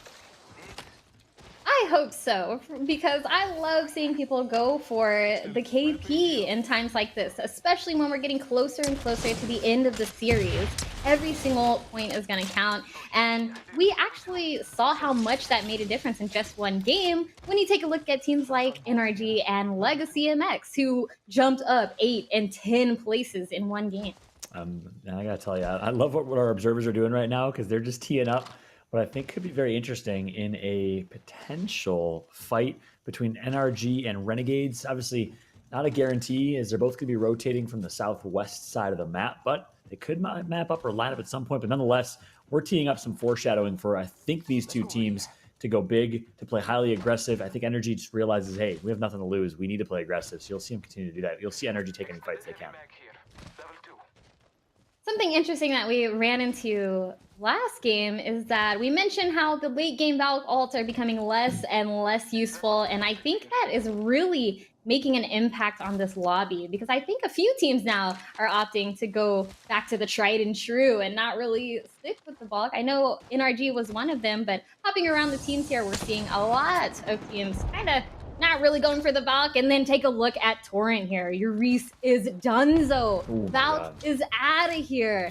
And that's not what you want to see for this team who's been trying to climb their way up this leaderboard. Yeah, that's right. Torrent hasn't had the best showing, unfortunately. We'll see if they can, you know, do make something out of nothing here. Reese, losing Reese is obviously difficult. I mean, he's such a key player, such a foundation of this squad. So we'll see if Hill and Arcan can do it here against Complexity, though. An aggressive Complexity squad. It's going to be tough to do. We saw Complexity get taken out early last game, so they're definitely looking to have a high kill game here. For sure. And when you are Complexity, you already know what time it is when you run into Tor. And it makes perfect sense that they targeted Reese and made sure to get the thirst. But they did pick up the beacon, and Hill is already out of there, already looking at the next plan, because they do not want to take this heads-up fight with Complexity. Yeah, that's right. Complexity dropping survey count and dropping over an epicenter and rotated to fight Torrent, who drops Skyhook East. That's how fast they loot. That's how fast they rotate. One of the fastest playing teams. You see here, it's one of my favorite things to do is jump into listen-ins with Complexity. If we have a chance to, not to call out the Observer production team here, but maybe a listen-in to Complexity of this game would be awesome to hear, because they find themselves a team nearby. It sounds like we might just have one ready in a moment. We'll keep you all updated. Actually, I take it back. We got a listen-in ready. Let's go ahead and jump in live with a listen-in to Complexity. I got 3 to 4. I'm coming. Heard. I have 16 cell, no bat. Do you have a heavy mag that you dropped there, Rep? Or I can give you a bat. Here. Take. I gotta stay here. for now. Oh, good. I got it. All right. I only have 147 heavy as well. I might just be playing for anything. I have 211. Okay. You grab the mag, right, one? Yeah. Okay. Here's the mag. I need you, bubble. I'm looking at him. I'm good. Okay, I need to go back. I need to go back up for this loot. They're pretty wide swung. Not that. I was talking about here. Okay. Here's that, Shiny. Okay. Okay. Looking good. You have bubble? Yeah, I do. Speaking. These guys are like on our north though. Be careful of that. Close? Nah. Yeah, they like swung out to the body. I saw a Jibby go there. Heard. Alright, I'm only on 130 light, right so now? I'm hard chilling. Here's a bat too. Dropped one. I'm 1-8 now. Maybe we'll wait on zone. Yeah. They just stole that motherfucker. Oh shit, no. Bubba's near. Loba things right there. We just saw it. They threw down the bat to pass it to the team, you know, making sure everyone's good on meds. Just kidding. Loba's here to ruin your day. She's out there stealing loot every chance she gets, and batteries are valuable commodities in this game. You need to pick those up quick if you're sharing them with your team. That was hilarious. You ever drop a battery for your teammate and get it stolen by a black market? That's fantastic. I'm so glad we got to capture that. But other than that, pretty slow listening for Complexity standards, because they found themselves probably the best spot in the game right now, are very well positioned. Depending where the ring pulls, we'll see if that ends up being a good choice for them. Meanwhile, we talked about NRG's aggression. They already took out a team that's also known for aggression and fast-paced play. It's Ghost Gaming. Nice shot from NRG. Yeah, that's a great start for them, actually, because we did see Ghost Gaming kind of upset a few other teams earlier in the day, and now I'm pretty sure Sweet is just angry and is out for blood at this point, completely tired of seeing his team that low on the leaderboard, and you can see it in the plays right now, constantly moving forward ahead of his team on the rotate, as Octanes do, and, you know, I'm honestly excited to see this side of them. Yeah, that's right. I think you hit the nail on the head. It's an angry Sweet, a disappointed Sweet, and it's a Sweet that just says, hey, we have nothing to lose, screw it. Let's fly, my friends. And when you got Nathan, when you got Rocker on this team alongside Sweet, who doesn't necessarily get the right level of recognition for being just as much of a fragger as those two, while also IGLing, it's actually insane. I think it's a dangerous thing for everyone else in the lobby. As you see a quick overhead peek of Fragment East here and Fragment in general. It looks like there's a full-blown Fragment rotation nearby, but let's go ahead and jump into listen with energy. It looks like they're in a fight. Yeah, this is the replay here of their face-off against Ghost Oh, it is. Gaming. Okay, good call. Some major hip-fire shots coming out with the longbow, and they made quick work. And the aggression, again, talking about the aggression here, getting those KP and making sure they're one step closer to not being at the bottom of the Thank you for the correction, my friend. I missed that it was a replay. So good call there. Nice job. We get to catch that action. Good job to our observers.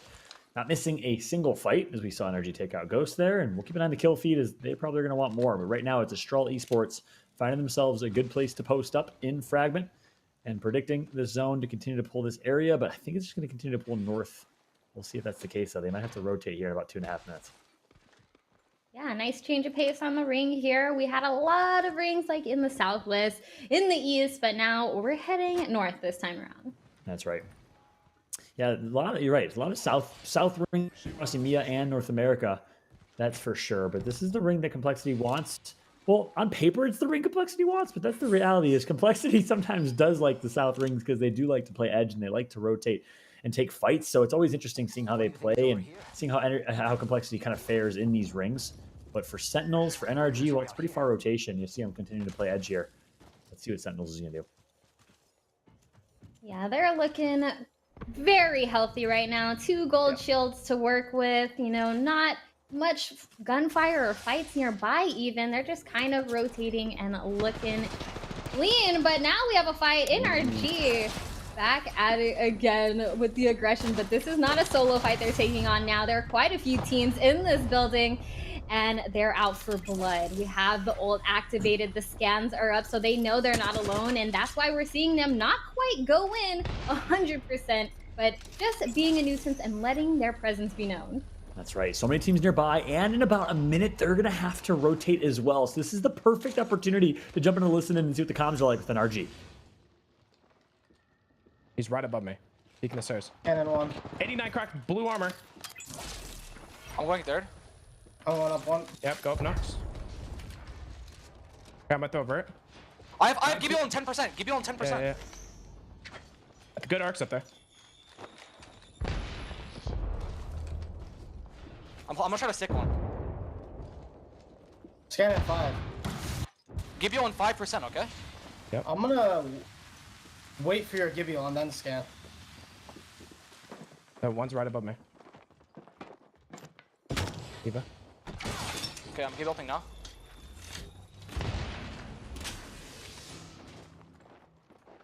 Hit bubble him. Nice.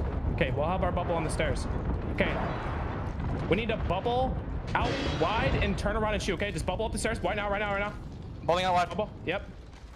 Turn and shoot. He's falling. Crack, slow down. He's on your side. Gibby's cracked. He's eco telling you. I'm holding the end of the portal so he doesn't come back. No bubble. Look at zone. Zone's moving in. We're fine. Only round two. We're fine. Okay.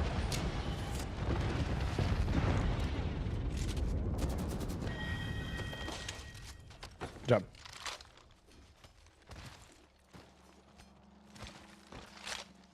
Okay, let's go. Persia, that might just be pound for pound the best listening we've ever had in the LGS. Seriously, everything worked out so well. They stayed so calm. And honestly, from senior service right there, you gotta know when NRG is under you that they're scheming on something. And we saw the Wraith portal. They wanted to get out of Dodge, even though they did have a high ground position right there. They knew they had to get out of there, but they couldn't. NRG on the chase. And that really is the difference between using Wraith portal to rotate and using something like an Octane jump pad to rotate. You don't have to wait for Wraith to drop it.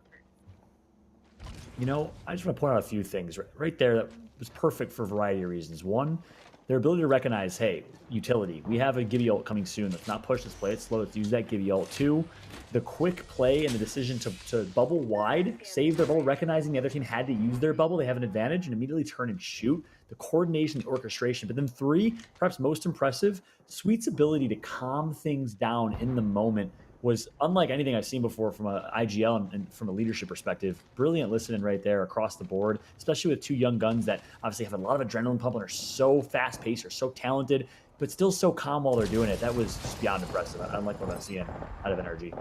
I absolutely agree. And it goes back to what you mentioned before about having trust in your IGL. When your IGL calls something, do it and go with it and do it 100%. Have the confidence that they're having and giving you those comms. We saw even last season, Sweet coming out with this crazy collateral Kraber shot. All he said was everybody push now, and they did, and it worked. And that's really what makes the big differences with a good IGL who is cohesive with his team. You nailed it. Board of Lazarus now. Lazarus finds himself center of epicenter, good position, and a good opportunity for them, I think, as this ring's going to potentially continue to go and pull slightly north, but I think it's going to go a little westward. So we'll see how Lazarus fares when this ring closes in and collapses. We'll see if they stay center circle or not, or within the next ring, but nonetheless in a really, really good position. Team obviously right next to them, though. I feel like, whispering obviously doesn't make a difference, but I still feel like I have to whisper in this scenario because they got a team right nearby. Yeah, exactly. And, the sneaky plays we've seen out of a lot of these teams are also extremely entertaining because, for us, we can see where everyone is. That's the beauty of being a caster. But these guys, they are just going off of pure intuition and whatever intel they get in the game, which makes it even more intense. Yeah. Z Davis, I'm a big fan of this young man. He obviously started fairly strong in ALGS online tournaments and for a little while didn't really have the results that he wanted. Didn't necessarily feel like he had the team he wanted, but I know he's so confident in this Lazarus squad. He didn't give up. Now he found himself a great team. Getting picked up by an org like Lazarus is a great accomplishment. I'm excited. The ceiling is high for this Lazarus team. Meanwhile, Never Premier, I'd give say the up. same. Yeah, exactly. I really like the slow play right now because this is still within ring. And while either of these teams could try to take the head-to-head because it doesn't seem like there's too many other teams around at the moment, they're still playing patient because knowledge is power. And I don't think they have a good landscape on every team that's in the area except for the one that is right in front of them. That's right. Now on the flip side, Premier, former Obey squad, they've been together for a long time. Hambino, Crook, and Ronnie, their loyalty. Meanwhile, it's NRG. They're not done yet. They just continue to do NRG thing. Pushing with aggression. Good shots being good. A good flank from Nathan. Again, one of the best players we have. He's getting some good shots, and it's not enough. Rocker last alive. Rocker has to go huge. He connects for one, but he's going to get taken out. The caustic gas is too much. This is the antithesis of this NRG squad. No way! Rocker's still alive. But gets taken out. The ring acting as the fourth man there for NRG, helping get that kill. But just so much chaos and a tiny little bit of his body was peeking out enough to get killed. It's unfortunate, but wow, how close. Insane movement, insane wherewithal with the flick to get that kill. I think it was on the Wraith. I think it was Noko. While backing out, staying alive, avoiding the ring. Great job right there for NRG, but they are eliminated from this lobby. And that's been the story here. They haven't gotten the placements that they need. And, kills are great. At the end of the day, that 12-point first place finish gets you so many points, and Sentinels has been really the benefactor of that. Definitely. Sentinels, again, looking strong. We just saw them take out Sinus Please right there, which is definitely no easy feat. And now on Complexity side, they are hurting, and they're hurting bad. Is he going to make it into this ring? So close. Reptar is out there hurting too. Monsoon is down. Sentinel looking nice and comfy up here, though. Yeah, like freaking story of the day here for Sentinels. Comfy is the one word I'd use. They're just chilling, literally flying around the lobby, not missing shots. Is the Sentinels team. If you're just watching, Lou joins Sentinels, and all of a sudden they evolve as a team, and that's the Lou effect, right? Every team he joins, he continues to make better, and it's certainly been true here. My question is consistency. I want to see Sentinels do this week in and week out in this Pro League, and that's what's so exciting about this Pro League. We get to see matches every single week in this double round robin. For the next 12 weeks, we got Apex gameplay. It's not just an online tournament every couple months. I'm so excited for this. I'm definitely excited to see how these teams take what they've learned from this day one. And, for the teams tomorrow, they're day one as well. But I'm excited to see what they take from this and how they return next weekend. And honestly, I feel like the Sunday groups have an upper hand because they get to see how this plays out a little bit before they start to play. Yeah, that's a good point. Shiny getting taken out, so Complexity again. For some reason, when they get these northern zones, I've noticed in history of Apex, they tend to not fare as well as they do when they're playing Edge, when they're playing a little southward. They're such a good edge team. I think that's how good of an edge team they are. Not the fact that they're not a good rotation or zone team.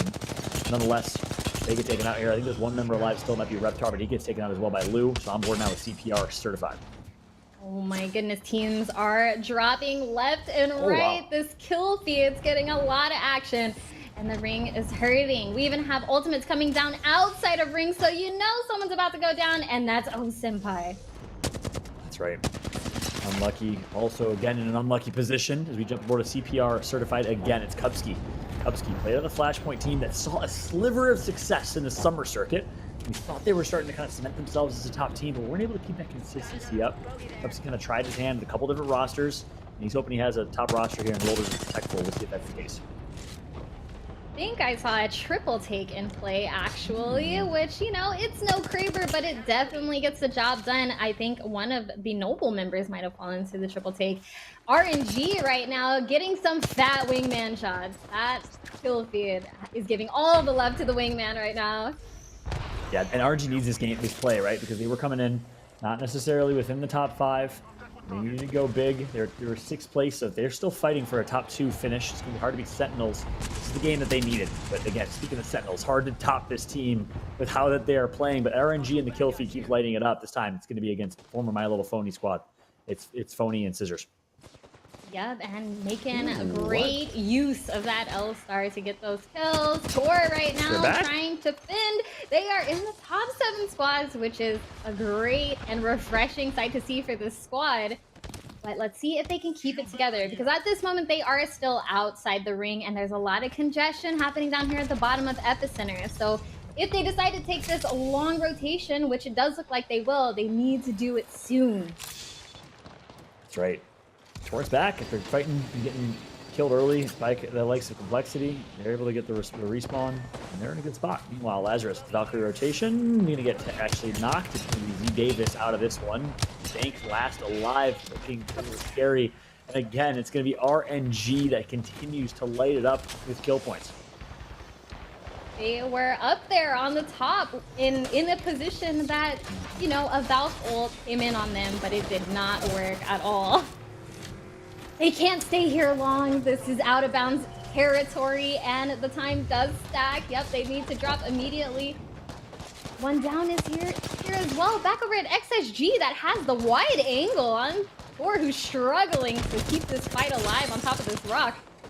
And that's big damage coming out from Zednim. The Thermite's coming out, but now they're starting to, you know, face a little bit of damage from the outside, but that is not going to phase them and not going to stop them from picking up this KP. And finally, someone extinguishes the RNG fire. Nice job right there for SXG. Slurpee, former member of 2 Brains, 1 Controller. We got Zednim, Slurpee, and co. We'll see what they can do alongside Golden, and really leveled up Evo shields. They are well kitted, and they're in a good spot here. Yuri still finds a way to stay alive. Sneaky. He's going to be spotted out by this Bloodhound, though. I am shocked to still see Yuris alive right now. Definitely was not having a great time, even getting back up to the top of that rock, despite multiple teams fighting in the area. But staying alive is huge right now. Up to 5 squads. That's a major difference in points. And you never know. We've seen Rats kind of make big plays in the end game before, and it can definitely happen again. I guess you're still alive. It's Sentinels. I mean, a first place finish in game 1. First place finished 12 kills in game 3. 8 kills game 2. 4 kills game 4. 6th place. I mean, they just continue to tear this entire lobby up, and they find themselves well positioned for another first place spot here. 61 points. Second place is Era with 35. They're doubling the second place team right now. It's an insane performance. But keep in mind, first place is only going to get them 12 points overall in Pro League standings based on the format as it stands. As we're watching CPR certified, they lost Kupski, and they're going to be protectful as well. It's looking bleak for them. They're going to get taken out. Oh my goodness, Crust and Lou, both of them with the L-Star hip-hop out here. And a big jump in right now, trying to push the attack, but it's not gonna happen. Slurpee in the bubble with a Mastiff, trying to get a Thirst, trying to get his shield up. Can't do it because Bloodhound is here. And almost with the collect weekend shots with the beatdown out of Bloodhound is Chef's Kiss, and that is the win for SXG. Great call right there for my girl Persia. Good finish, good end game by SXG, shutting down the champs, the kings right now in Sentinels. But It didn't happen without a little bit of a fight. You saw Sentinels almost do it. Nice shot by Golden to heal back up, pop that shield bat, and then close things out. And just like that, SXG, who needed that game because they, coming into that, were in 10th place. That gives them a chance to break into the top 5 here, Persia. Yeah, because SXG is actually a team that has kind of been lurking in the middle area of the leaderboard this whole time. And they've been doing well, doing consistent, but didn't have a breakout performance, which is keeping them in the running. After this, though, we might see a big change. That's right. I can't wait to see the standings and see how exactly everything is shaken out. But like you said, SXG performs. Legacy got taken out a little bit early, so not sure what we saw out of them. RNG, high kill game. Sentinels continues to do Sentinels things. Things are getting changed quite a bit in the overall standings as we go to Game 6, which is really all you can ask for, right? Those Game 6 hype opportunities where anyone can go big. Obviously, I think pretty much secured Sentinels a first place spot with that one. They're going to get at least another 9 points plus 7-8 kills, whatever they receive. So they're going to have at least 70 or 80 points, which is crazy to think about, well above the competition. It's a race for second at this point, Persia. And it really goes to show how our point system comes into effect, right? Sentinel has a stellar game today, but if they carried on all those points every time, it would be really tough for a lot of these other teams to ever catch up. So I'm interested to see, like I said before, how these teams learn from this day and bring more next weekend. Yeah, it's a great point. It's a very, very good point. So 12 points for first, 9 points for second, 7 points for third, and so on and so forth is how the Pro League standing points works. And of course, if you're just watching, this is the Pro League now, baby. So we have a 12-week league where teams will compete for points in the overall standings. Top team at the end of all of it will take home $35,000. The top 3 teams, well, they qualify for the Split 1 playoffs, which will happen towards the end of the year. So excited to see who will qualify for those playoffs, who will be top 3 in the overall league standings, in addition to those who qualify for the last chance qualifier in the Challenger Circuit for a chance to compete in Split number 2. So that's kind of what's at stake here overall. And it's I love this format. It's the John Nelson, Commissioner of the ALGS Special. Big shot, by the way, to the entire ALGS team. Shaheen bringing in 100 Thieves and so many great partners like PGL. It's been great to have. And I know someone that knows a little bit about that is Kate, as we're going to bring her back here to join us once again. Well, hello. Thank you so much for having me. And boy, what a good game to come in on right before we hit that game number 6. And I want to take it back because I like my wide angle lens, as you guys have been bringing some incredible drama and action. Well done on the casting front to all of our casters. But I want to take it back for a second here and talk a little bit about team comps and breakdowns. As you said it best, John, it's a battle for second, right? So Sentinels, you did great, you're doing great. I'm gonna put you to the side for a second. Let's talk about some of these other teams. More importantly, Persia, in game, now that you have that scope, you're looking at game number 6. If you're one of those teams in the middle that really needs to pull this out in order to get second, third, in order to get points on the board like that, what are you looking to do in this game number 6 that you may not have done in games 1 through 5?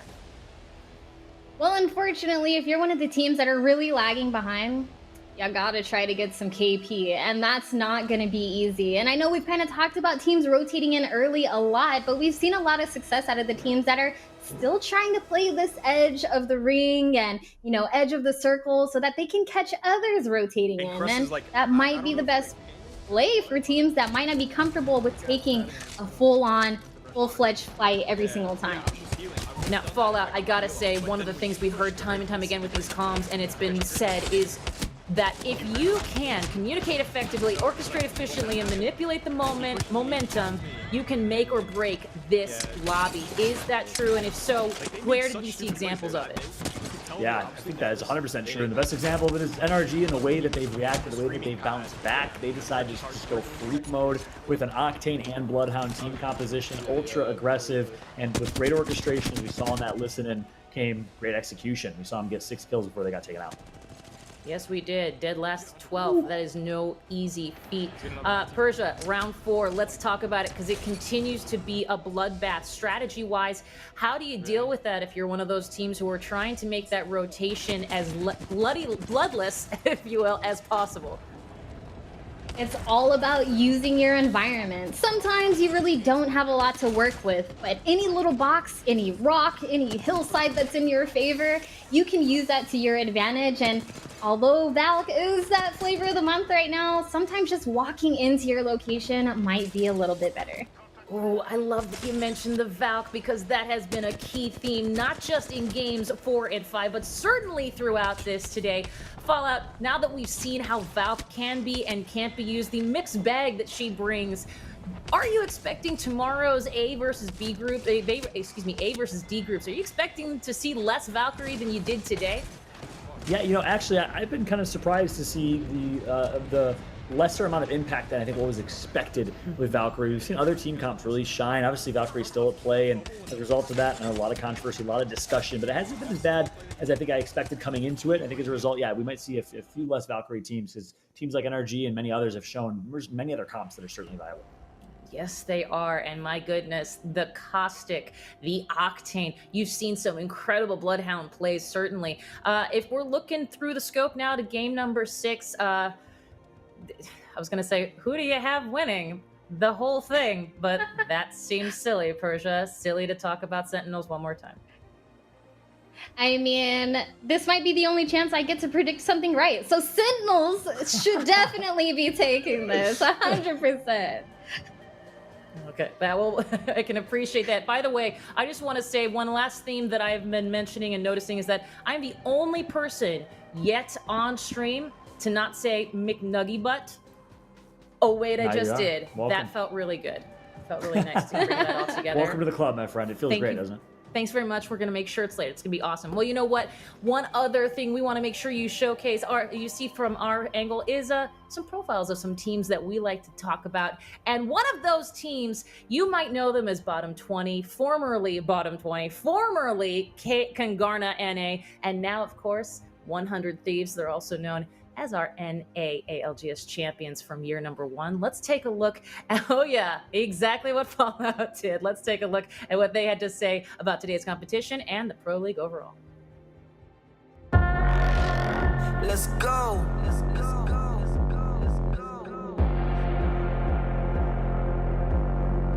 Treat me like the enemy. My name is Brendan Pody. I go by Anmu in game. Hi, my name is Nick Hobbs. I go by Vane in game. My name is Alex Scala, and my in-game name is Scurry. And I play for 100 Thieves. They treat me like the enemy. Give me one! It's a game of peekaboo, and it looks like the move has been made now from Renegades to move in. I'll get on me 100. I got you. What a story it would be! It's all down to Pow Pow! Can he get it done for Renegades? Winning ALGS has changed my life. My close friends and family, the people who support me, they know how serious it is now. It basically gave me closure to keep pursuing this as not only a passion, but as a career. Showtime! My friends and family were super stoked. When I told them about this big tournament that was coming up, they didn't think too much of it. They just kind of said, good luck. But when I actually won, it brought a surprise to their faces. Just seeing all of your hard work finally end up working out and paying off in the end, it's just insane still. We don't want to just be the champions and then not continue to be the best. We want to make a legacy out of it. The thing that mattered the most in the championships was a good combination of map knowledge, gun skill, and overall just good vibes with your team. Our team's playstyle and chemistry, it's a little bit more of a kind of passive aggressive play style. Like we're passive at the beginning half of the game, and then come ring 4 or something, we're usually looking for kills or looking for a power position. The team comp we play, Valk, Gibby, and Caustic, it suits our niche play style so well. It suits us as a team so well. It's interesting because it's hard for other teams to play the comp as easy as we make it, I guess, look. We're really well versed in it. The biggest thing that I'm looking forward with in ALGS 2.0 is the Pro League system. It's new, it's different. We haven't had it before, and the LAN events. Obviously, I would say go back to back, or at least finish in the top 3 in the first Pro League, and then obviously just make it to the first LAN. We want to take our North American Championship worldwide. Go, go, go, go, go, go, go, go! Oh, God, I love you! To future competitors or people that want to pursue Apex, hey man, just keep working at it. Apex is really hard. BR is hard. It takes time. But as long as you're playing all the time, you'll get there eventually. So the main two things is make sure you're actually enjoying it and your mental health is first.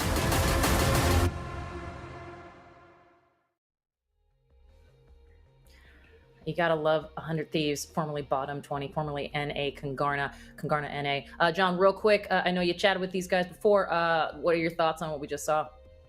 Just an amazing story from start to finish. I mean, a team that grinded from the bottom to the top, and as a result of that hard work, determination, that grit, and some hardship along the way, is without going into too much detail, one member of the squad actually almost had to give up their home. With courtesy of the championship prize money earning, was able to maintain their home for their family and continue to perform, continue to compete. Great story from start to finish. It's just a testament to their personality and their character. Absolutely. Well, let's talk about start to finish and in terms of our leaderboards here, because we do have those numbers ready to go after our game number 5. Here are the results, and that is a solely French toast. Wow. Persia. Wow. Persia. What? That's a lot of cheddar up top there, friends. All right, SXG, no need to save any for anybody else because they want it all. And this is exactly what I was talking about with you, Fallout, that these points, the kills, is really going to make a difference. I need to see the overall standings now after that. Yeah, that's spot on. I mean, those 3 teams alone picking up almost over half the lobby. Even take a look. Sentinels still doubling, dominating right now. 80 points in first place. 47 for SXG. They climb up 8 rankings. They're in second place. What a showing from SXG. And of course, Renegades with a great game as well. NRG sneaks into the top 10. And again, another big game from them. They can actually leapfrog Complexity, Legacy, and others. I'm just going to sit here and have the breath. Yeah. 80. Okay, cool. Well, this is basically like it's you said it earlier. It's the race to number 2, and well done, Sentinels. Way to dominate in incredible fashion. And I'm not even sure how to segue into our next thing, other than to say, guess what? Well, we can have you enter the Lenovo Legion ALGS Pro League giveaway. Yes, for a chance to win a free Lenovo Legion gaming PC. Go ahead and visit twitter.com/Lenovo Legion. You're going to be excited that you did. That's where you can find more details. Oh my gosh! And the hits just keep on coming in a good way. Let's talk about those who are part of Amazon Prime. Oh yeah, because Prime Gaming, well, they're kicking things off and taking things to high gear with the Apex Legends right now. Prime members can grab the exclusive Electric Royalty bundle with an epic Watson skin. Look at her, she's just fabulous. And a shocking new look for the Volt. Head on over to gaming.amazon.com/Apex Legends for more details. And make sure you check back each month to claim the latest from your legends. Look at her. I mean, she is just, it's not even shocking how electrically brilliant she is. I couldn't think of any more puns to do with electricity, so my bad. But at any rate, you don't need to hear from me anymore. I'm going to go ahead and find myself out and take a watch, put my feet up and take out some popcorn, because game number 6, well, it's headed right around the corner right after this. Woo!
welcome back, you beautiful bunch. It's time for our final game of the day here in the Apex Legends Global Series Pro League North America. And Dan, this has been the story of Sentinels so far today. This has been nothing short of a statement from this new lineup. Yeah, 18 kills for Lou, 16 for Crust, over 6k damage for Lou as well. I mean, quite the entrance, you've got to say, from Sentinels. They're already on 80 points on set. I hate to spoil things for everyone, but they're gonna win week 1 of Pro League here. We need to see a 22 kill game plus a victory from SXG, plus Sentinels going out in first place. So, you know, it could happen, but it's very unlikely. It's not gonna happen. It's not gonna happen, everybody. It's not gonna happen. Do you know what, Dan? If it does happen, I'll shave my head. All right, we'll leave it at that. But for now, we're gonna start off with the point of view of NRG, who have had an up and down day, to say the least. It hasn't been their best performance, but I do feel a lot better now that they're back on a composition, which I feel really does suit their playstyle. That's brought them success in the past, and we've seen that improvement as soon as that switch was made in Game 3, Dan, and all of a sudden they look like a little bit more like the NRG of old. Well, they were slap bang bottom. They were looking like an embarrassment, if I'm going to be honest. It's not the NRG we're used to seeing, and then now they're back on a steady footing. They're up into 10th position. They're only a few points behind Complexity, and at one point Complexity were in the top 5, but have now dropped down to 9th position. So both of these teams really need a good game here to push their way up to top 5, maybe even potentially top 3 with a big game to try and come away with a nice amount of Pro League points. Otherwise, they're looking at just maybe 1-2 Pro League points for week 1, which is not what either of those organizations would be expecting with the history that these players have. But at least it's been rescued so far from Energy. It's just whether they can actually push themselves that little bit further to give themselves a good week 1 rather than just an okay week 1. Well, we did get a sneaky little peek at the zone thanks to the beacon being hit by NRG, and we're going to see it pop up on our screens as well. You can see it at the top left-hand side of your screen, the edge of it, and it was heading towards Countdown, Landslide, maybe towards the bridge just between those two POIs, maybe just pulling north of Landslide. We do see some finishes out on that open field. So the first time we're really going to see a huge amount of one of the new POIs replacing Train Yard. Landslide doesn't have a huge amount of verticality in comparison to what Train Yard used to offer. But around these areas that NRG are currently located, there's a lot more cover to play down. You can play around these rocks. They've got that train cart to play with as well. There is definitely better angles in this area, more survivability chances with the geometry that's in place. And you can see the areas that Energy are pinging as well. They very much feel like maybe they could set up home here because this could be one of the prime positions to hold, but very difficult to hold, especially without a caustic. Yes, okay, they've got the Gibby to at least bubble when they need it, but what happens when that bubble depletes if there are nades to follow? So you can see them scouting the lay of the land at the moment, taking a look to see if anyone's nearby, also ensuring they're getting enough loot right now because they don't feel like they're well enough equipped to go into that end game. But with no one really contesting the current area they're in, they have a freedom just to stretch their legs a little bit here, have a little bit of an exploration saga mission, and ensure they've got enough to work with later on. If you've been watching all day, you watched EMEA, you watched NA up to this point. Firstly, an onset point to you because that is an official currency, probably. I don't know. That's not true. But obviously, if you're enjoying today, don't worry, we've got more coming tomorrow. Plenty more ALGS Pro League coming your way. So you're not going to be short of Apex action over the next couple of months for sure, as NRG just try and survey the area, try and see if they can catch any teams on their rotation. At the moment, it looks like a very quiet lobby, though. No shots really being fired in any kind of anger at the moment. Nobody being knocked. It's a chill, nice kind of vibe, to be honest with you. A little bit of jazz music playing in the background here on World's Edge. On the topic of onset points, I've known onset for about 10 years. I've only received 3, so he doesn't give them out sparingly. So congratulations to you. You've managed to achieve 1. You are almost as much as I am. Maybe he just doesn't like me. I'm starting to come to that realization. It's a valuable coin, okay? It's however, if I give them out too much, the market will crash down. You know nothing about the economics. There are a lot of people watching this broadcast. I don't. You've just given out 1. I'm just going to point that out. Yeah, you clearly don't. But anyway, NRG, still focusing on them, but we'll move across to Sentinels now because, well, they have been the focus for everyone throughout this entire day. What a performance it's been. 2 victories, as well as a second place, as well as kill upon kill. No, we don't want to see them eliminated in the first place because then that could happen if they were down in 20th. You know, then my brain starts to tick on set. Might have to shave my head down. What if SXG do get those kills? But for now, elsewhere, Era, Eternity have lost a player as well. So a few players being eliminated here or there, but no teams falling as a 3 just yet. A little bit of damage being exchanged between a couple of teams here. This is bench warmers making their way towards countdown, and the truck in front of them is going to be a pretty good place to hold as well. Unfortunately, though, Noct is taking quite a lot of damage, but manages to get a battery off, which is going to allow him to move across a little bit more comfortably. However, comfortable is a word that maybe isn't the best one to use at this point. However, he has made it to his teammates, and now he is looking a little bit more snuggly than he was a few moments ago. So they're going to have some loot to pick up on their way. Madness is going to pop the Phoenix kit as well to make sure that he can fight at his best capacity, but only one player down, and that's the death box we're staring at. It's about as comfortable when you're on a plane and the air hostess comes around and says, "Are you comfortable?" And you're like, "Yeah," but you're not really comfortable. Yeah, after like plane seats aren't that great. 8.5-hour flight where you've been basically stood up. Yeah. Turbulence and everything. Yeah, it's not great. But, actually unlucky. Getting tagged here at the moment, and Human has to back off, and they have to be careful. They do want to try and hold down these trucks that they've pinged, but it seems like quite a few teams are trying to reside in the same area, and quite rightly so, is one of the prominent positions during a zone like this. But they also want to try and get that banner back. That's going to be their prime focus. But at some point, the call has to be made of that banner is not being grabbed. And with 10 seconds left, you imagine they're probably going to back off. CPR certified. They're going to be holding down the mining pass tunnel between Harvester and Landslide, and they've got the caustic barrels down as well, so anyone trying to push through here is going to be met with a nasty, and to be honest, quite smelly surprise as they wander around and find themselves a little place to play, see if they can get any angles on damage. It's the one thing they will struggle with, though, with holding down this this area. You can't really get any poke damage. There's no real lines of sight out for you, especially if you try and poke at Landslide. A lot of teams are going to be watching that and making sure that you can't pop your head up and exchange a little bit of damage. So those blue shields, you would imagine, probably going to stay that way unless the team tries to push in. Yeah, you hope that someone makes the mistake of rotating through, but for the most part, teams know to avoid pushing through an area like this unless you've got good reason to do so. Either it be running away from a team or trying to third-party a team that already is in residence. And I don't think that's going to be the case here for CPR Certified. So instead, they're just going to have to wait, they're going to have to be patient, and then they'll make their move later when the circle forces them in. But for now, they can just kind of watch and see if there's any noise nearby before they make their decision. Certainly a very quiet game at the moment. All teams just assessing their options, rotating into the circle accordingly. We've only lost one player so far, so still a full and healthy lobby. But for the rest of the teams, it's just about patience. That is the name of the game right now. Sometimes Game 6s can be a little bit nervy. Sometimes teams are reluctant to make pushes. They're reluctant to be aggressive because they need to secure X amount of points to ensure that they get, I don't know, 4th place or 5th place in the overall standings. And bang, as I say it, production's on the money. That's the live leaderboard for you. Sentinels, as we said, have probably got week 1 in the bag on 80 points. It's almost definite at this point, but the fight for 2nd place is what excites me on set. SXG and Renegades very much up there. NRG just patrolling as much of this track as you can. It's one thing to hold down an area, it's another to hold space and really deny anyone moving in, doing damage and kind of starting fights between two other teams is always a good thing to do, or influence those fights. And Rockery is going to be able to do that with a charge rifle in hand. Not sure if he has the best of scopes to work with on that thing, so it might be a case of just trying to line up a few shots from distance and do what he can. But you can see the issue now with what used to be train yard, Landslide. Yes, no real areas to play comparatively to what they used to be. You used to have the train carts up high, you had the big building at the back, the kind of hangar building, but now it's kind of just rocks, leftover cargo containers, and a few remnants of what was train yard falling from the skies. The cables have broken as NRG still on these tracks. Rocker does have a pretty good scope on this thing anyway, so he will be able to do some damage.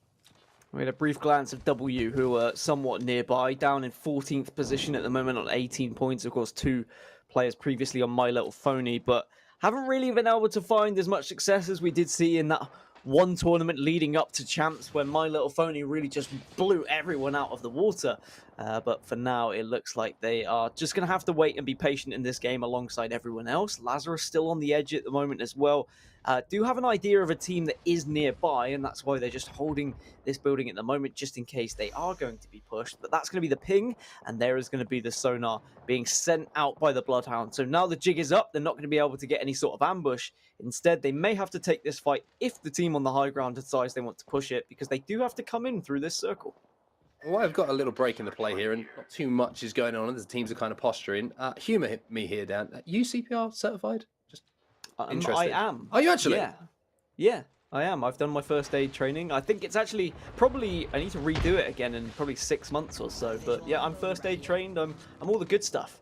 All of us. I can save your life. I was going to say, all of a sudden you've become more valuable to me. Anyway, yeah, shame we've had 2 years of online broadcast where I can't help anyone except myself. But at that point, I think we're lost. Estral Esports making their move now. Trying to force the bubble. There is the bubble going down, so they might be in a position to actually do a little bit of damage here if they can find the angles to do so. 25 seconds left for them to just sneak their way into the zone, which he will be able to do pretty comfortably, as you can see. Teammate Castillo is right next to him, and they will be inside of the zone and safe. So everyone's still very cozy, still very comfy at the moment. And it is when the next zone starts to close that the playable areas start to evaporate in front of these teams' eyes, and I'm going to see teams forced to fight.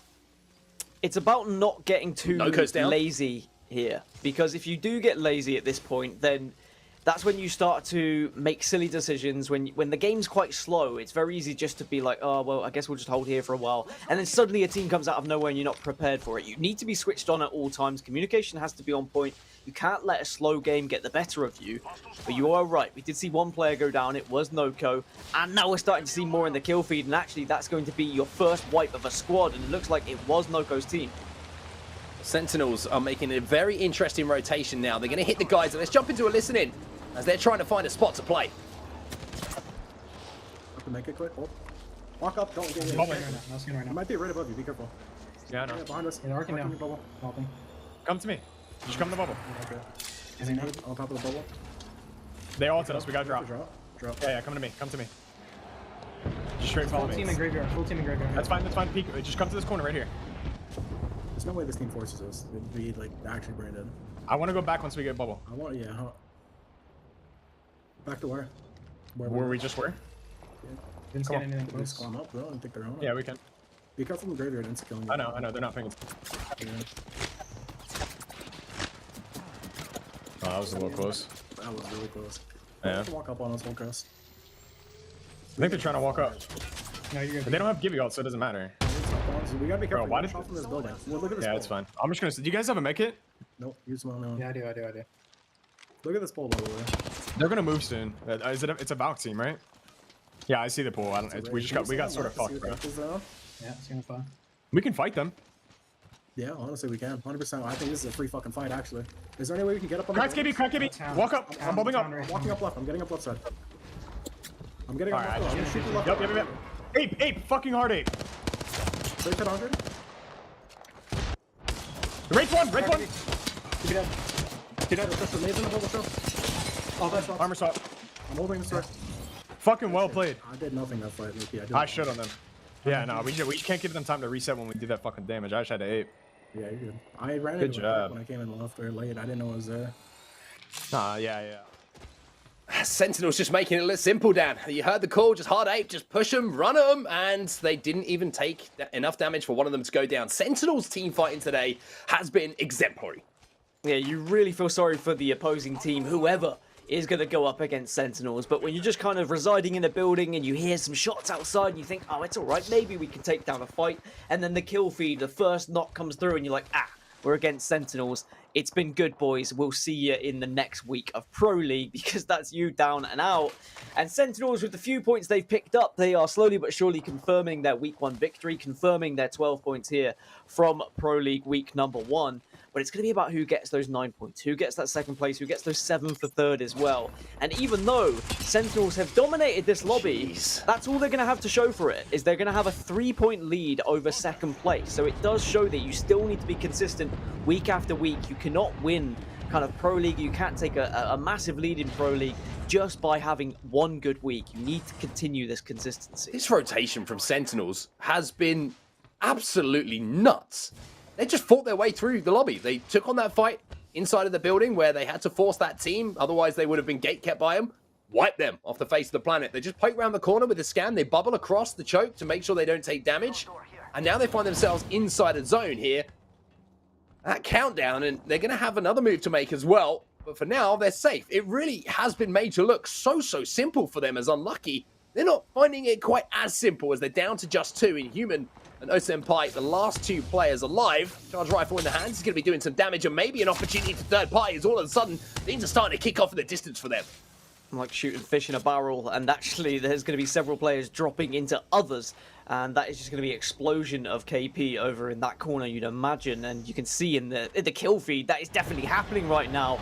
Player after player is dropping. Bowser goes down. There's 2 players from Era Eternity that have just fallen, and now we're just down to 15 squads like that. Era Eternity eliminated into 15. W in a little bit of a confrontation here, but they'll get the wipe as well. So after all the patients down in the tunnel, W will come down, will sweep up, will get the KP. And we are going to see the lobby just disappear very, very quickly here, because like I mentioned, Landslide doesn't provide too many playable areas as NRG, they fall next, down to 12 from around 18, 19 teams just a few moments ago, as Benchwarmers now under pressure inside the bubble as well. Madness is the last alive, and surprise, surprise, it's Sentinels once again who just slap another team back into the respawn screen.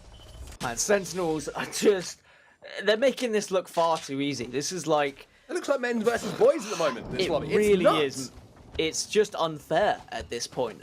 Just do we gift them into playoffs just so we can get a fair lobby next in week 2? Because if it carries on like this, it's going to be the Sentinel show for quite some time here for the rest of the year.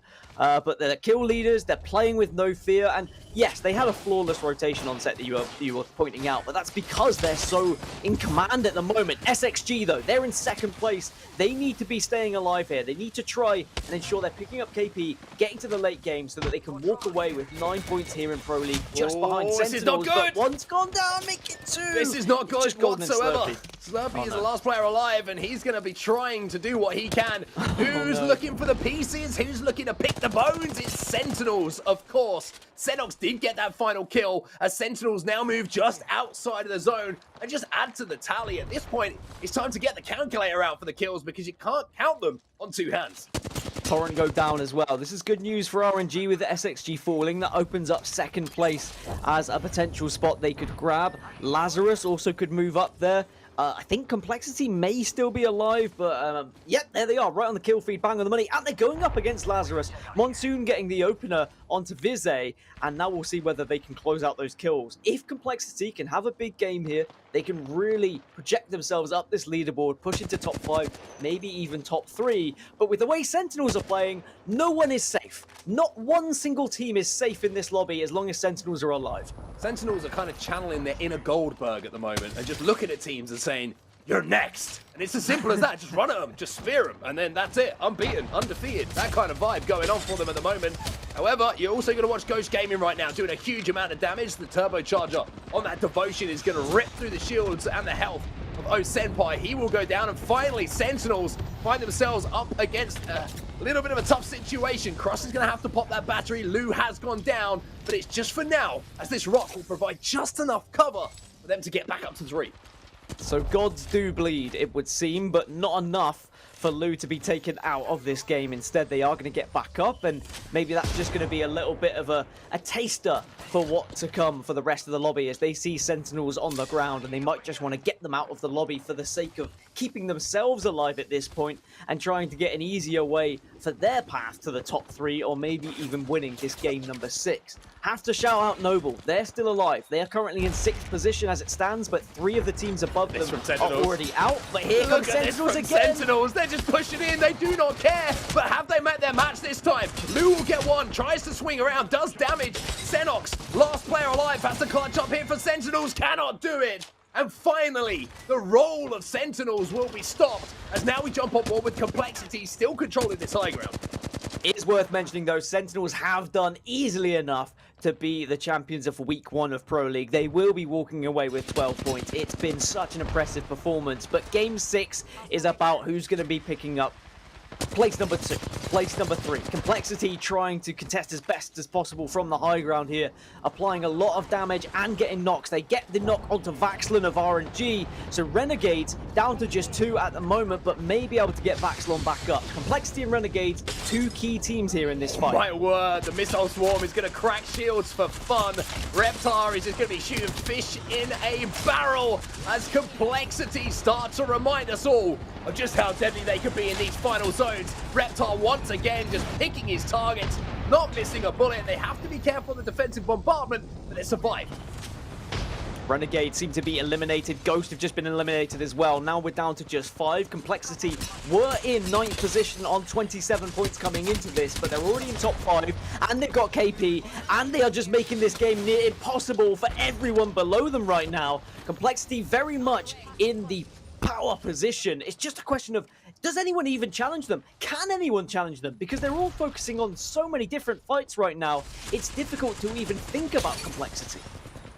Complexity just peppering everyone in the lobby at the moment from height. They will have to move in a little bit though as that zone does start to creep in. W are trying to play the outside of this train cart, which is currently occupied. Shots going in with the Eva 8. The bubbles go down. It's going to be an attempted thermite into the window. Not sure if it actually managed to connect in the way that they wanted it to, but now they're going to have to push. Now they're going to try and commit, but it's a bubble standoff between the two teams as finally they're going to engage. It looks like W will fall. W go down in 5th. Lazarus have lost a couple of players. Noble should be able to reset here. So we're looking at Complexity, and we're looking at Noble, and we're looking at a very weak Lazarus, plus one of the team that I haven't been able to quite see so far, but it's still Complexity who lead things right now. And all while those fights were happening, they were dealing damage, they were getting knocks, they were picking up KP here or there. Whilst their KP isn't crazy good right now, it's still enough with a win to give them the chance of pushing into the likes of top 3 here in week 1 of Pro League. A reminder to everyone at home that Complexity are back, and Complexity are still one of the teams to fear for everybody. Now the drop comes in, as it will be forced, but the bubble won't go down, and that is massive for Complexity. Shiny not being able to get that bubble on the floor means that his 2 teammates now have a much more difficult rotation to make.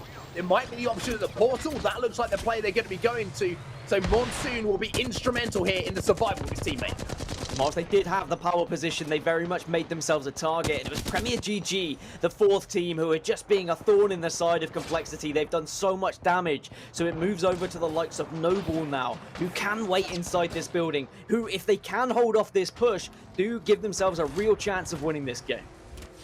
Now coming in, Noble retreating to the inside as there's a defensive bombardment going down, and that's going to do damage to everybody around them at the moment, and now it's just easy view and a lovely scenic view here. Lovely vistas for Noble as everyone else is taking damage. Monsoon will fall to the ring. So now it's just a straight shootout. Noble still in control inside of the truck. And they get the scan as well, so they know exactly where they are. They have to portal through. Lucas has gone down. Impulse and Rack have a big job to do. A lot of damage with the alternator, though. Can the Eva 8 manage to sweep things up here? It's a 2 versus 2, and PGG are on the other side. Premier GG have done so much damage, but they need to step up here and now. Alternator shredding through shields. The question is, can they get the finish, though, as they drop in now? Noble should be in control. Noble are in control, and Noble will be your final champion of Day 1 of North America.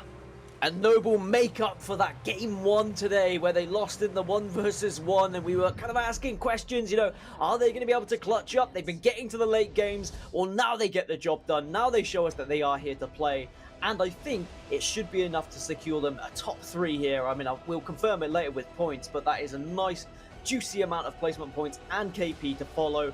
Also, shout out to Complexity. They put some big points on the board to project them up the leaderboards. This is going to be tight at the top, except for Sentinels, by the way. They've absolutely demolished the rest of the lobby. It's going to be tight second down. I think it's the easy way to play. I think the overriding story, as we said previously, we said it going into this game, we said it in game 4, Sentinels have been unbelievable so far today. I kind of run out of words, you know, to describe the excellence that we've seen from this lineup, and only greater things to come for them. I'm sure that they're probably thinking that at the moment between all 3 of them. You know, what a day they've had, but it all started in that game number 1, Dan. It all started in that game number 1 with that win for Sentinels, and the way that they got the job done just filled them with the confidence that they needed to move forward as we take a look now at the game 6 results. Damn, okay, Noble. I see you out here with the 22 points. That puts them up onto 58 in total, which takes them above SXG. And just looking down at Renegades, takes them above Renegades as well. We may be looking at Noble finishing in 2nd place overall, but we'll get confirmation a little bit later. Elsewhere, Premier GG with an 18 points, Complexity with 12, Lazarus, W, Ghost Gaming all picking up a decent amount of points as well. But Sentinels still getting 10 kills. Yep. It didn't even matter that they finished in 8th.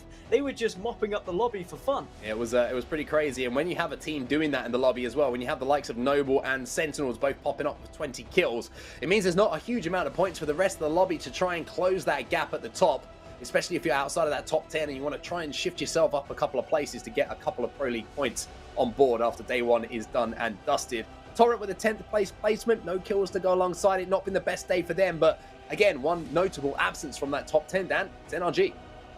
Yeah, NRG are not going to have a week 1 to certainly scream or shout about. Maybe they'll be able to creep away with 1 point here. I don't think they'll even manage to get 2.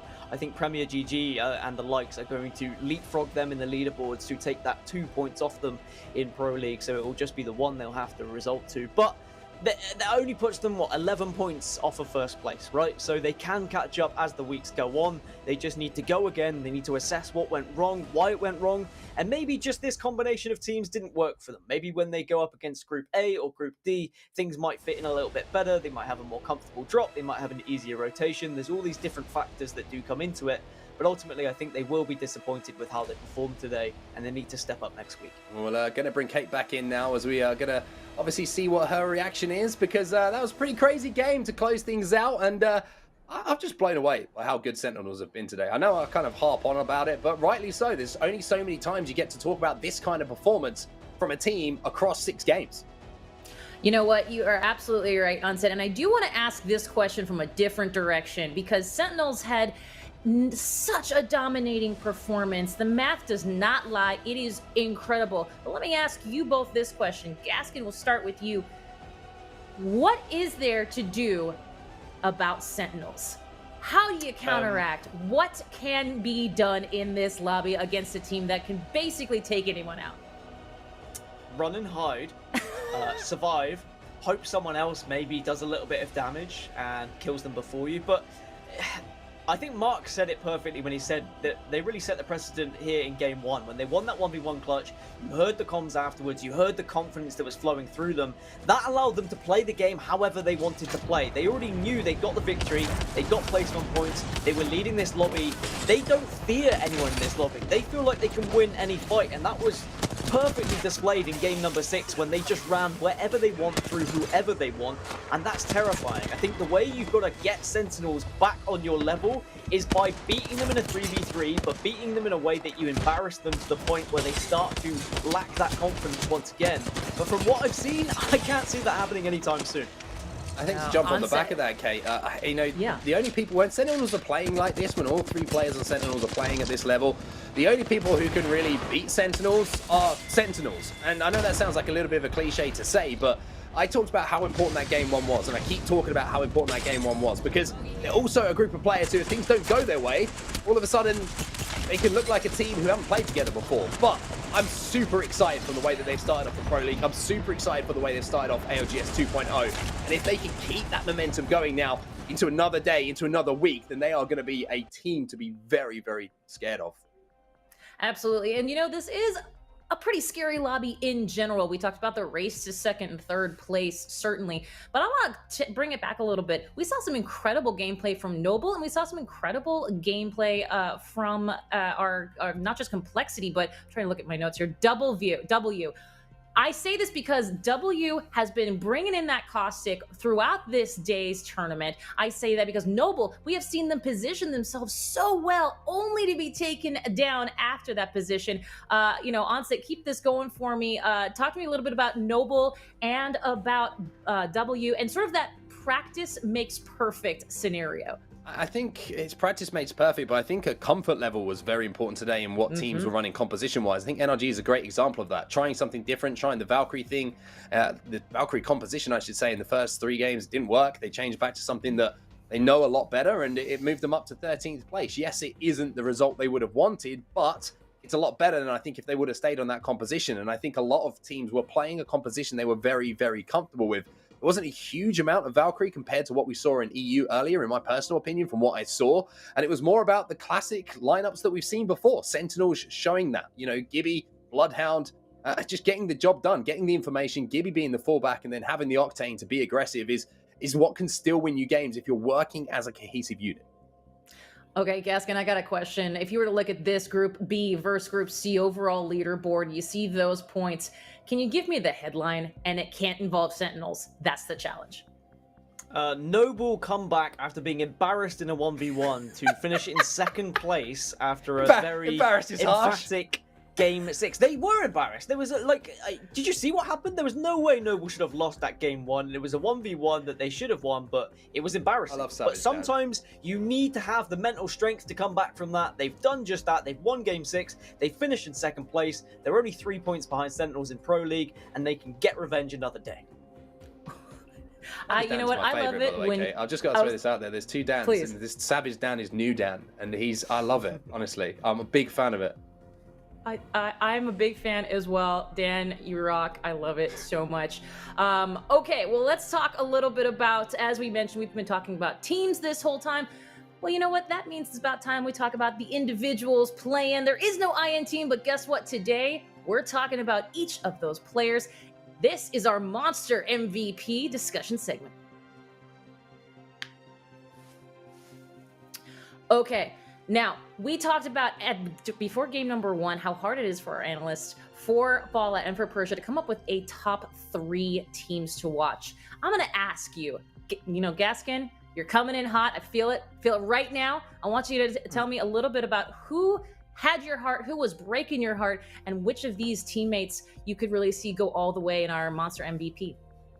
I'm going to take this one off of Onset because I know he's thinking it already, but it's hard to go against Xenox when the way Xenox was playing for Sentinels, the Kraber play where he almost got the triple with one of the most ridiculous pushes I've ever seen with a Kraber as well, just individually was popping off time and time again, kept Sentinels alive for various scenarios where they maybe wouldn't have been able to survive in other situations, but yeah, he was my player to watch for today. Very impressed with what he achieved.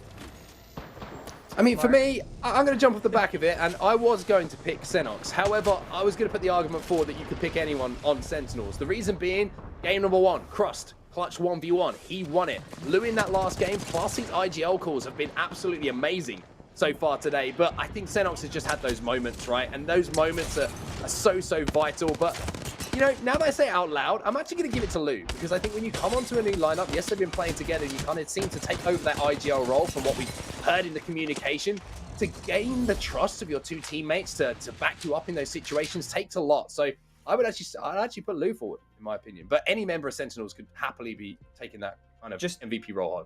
To jump off it again, Lou did 8,068 damage, the most in the lobby today. So I guess that seems like a fair representation of who performed well today. It's someone who did over 8k damage in 6 games in a pro lobby. I think that's over 2,000 more than anyone else. And those teammates, they were his teammates. They were able to get close to him.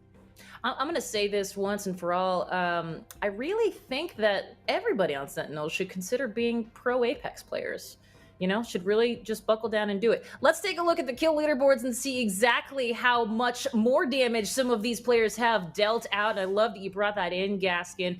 Oh man, there's just some kills leaderboard here, but you can't not take a look at our 1 and 2, Gaskin. That's a lot of kills. Yeah, not only did Lou do the damage, but he also got the kills to follow. Crust picking up 21, between them 42. I think Xenox got 10, yet you can see him down there. So cumulatively, 52 kills between the 3 of them is just stupid. Half of the top 6 is Sentinels. What else have you got to say? Do you know what I mean? Like, that's the difference between what we saw earlier in EMEA, where we were like, okay, there's no real standout teams, you know, players playing together, where one team is completely dominated. Completely different here. You just look, as I say, half the top 6 are Sentinels players. That is fast math, and I will be saying damage that way from now on. This has been your Monster MVP segment for the day. Oh, you know what? I will say this. That's one of my favorite segments all day long because it really gets us the opportunity to showcase some of not just these in-game leaders who have done incredible things, but also basically showcasing how the sum of your parts can sometimes be just as impressive as the team itself. So at any rate, well done, gents, for sure. One thing I will say, though, we are going to have to look at a very sad talent predictions graphic in just a moment here because there's just nothing what are you talking about? That looks great. That's a wonderful looking talent predictions. Good grief. Why did I say it? Good to be back on top. Look at you know, NRG, complexity. Go with Renegades, you know? Do the research. What is it people say these days? Do your own research. Do the work. That kind of stuff. Yeah. Well, Renegade. Number 1. Give me my crown. Gaskin, we were robbed. We were robbed. We were, but Mark needs to remember this is a marathon, not a sprint. If we accumulate points from earlier, we are very close still. But some main takeaway, actually, a genuine takeaway from predictions is that I went for an outlier for EMEA, Mark went for an outlier for NA, and that seemed to have paid off. So maybe we need to stop, like, accumulatively predicting things together as a team and just go separate. 5 teams. Maybe we make that a rule. No one can predict the same thing. But then I guess who goes first? That doesn't work, Dan. That doesn't work at all. It's fine. Forget it. I'll say Forget it. Forget it.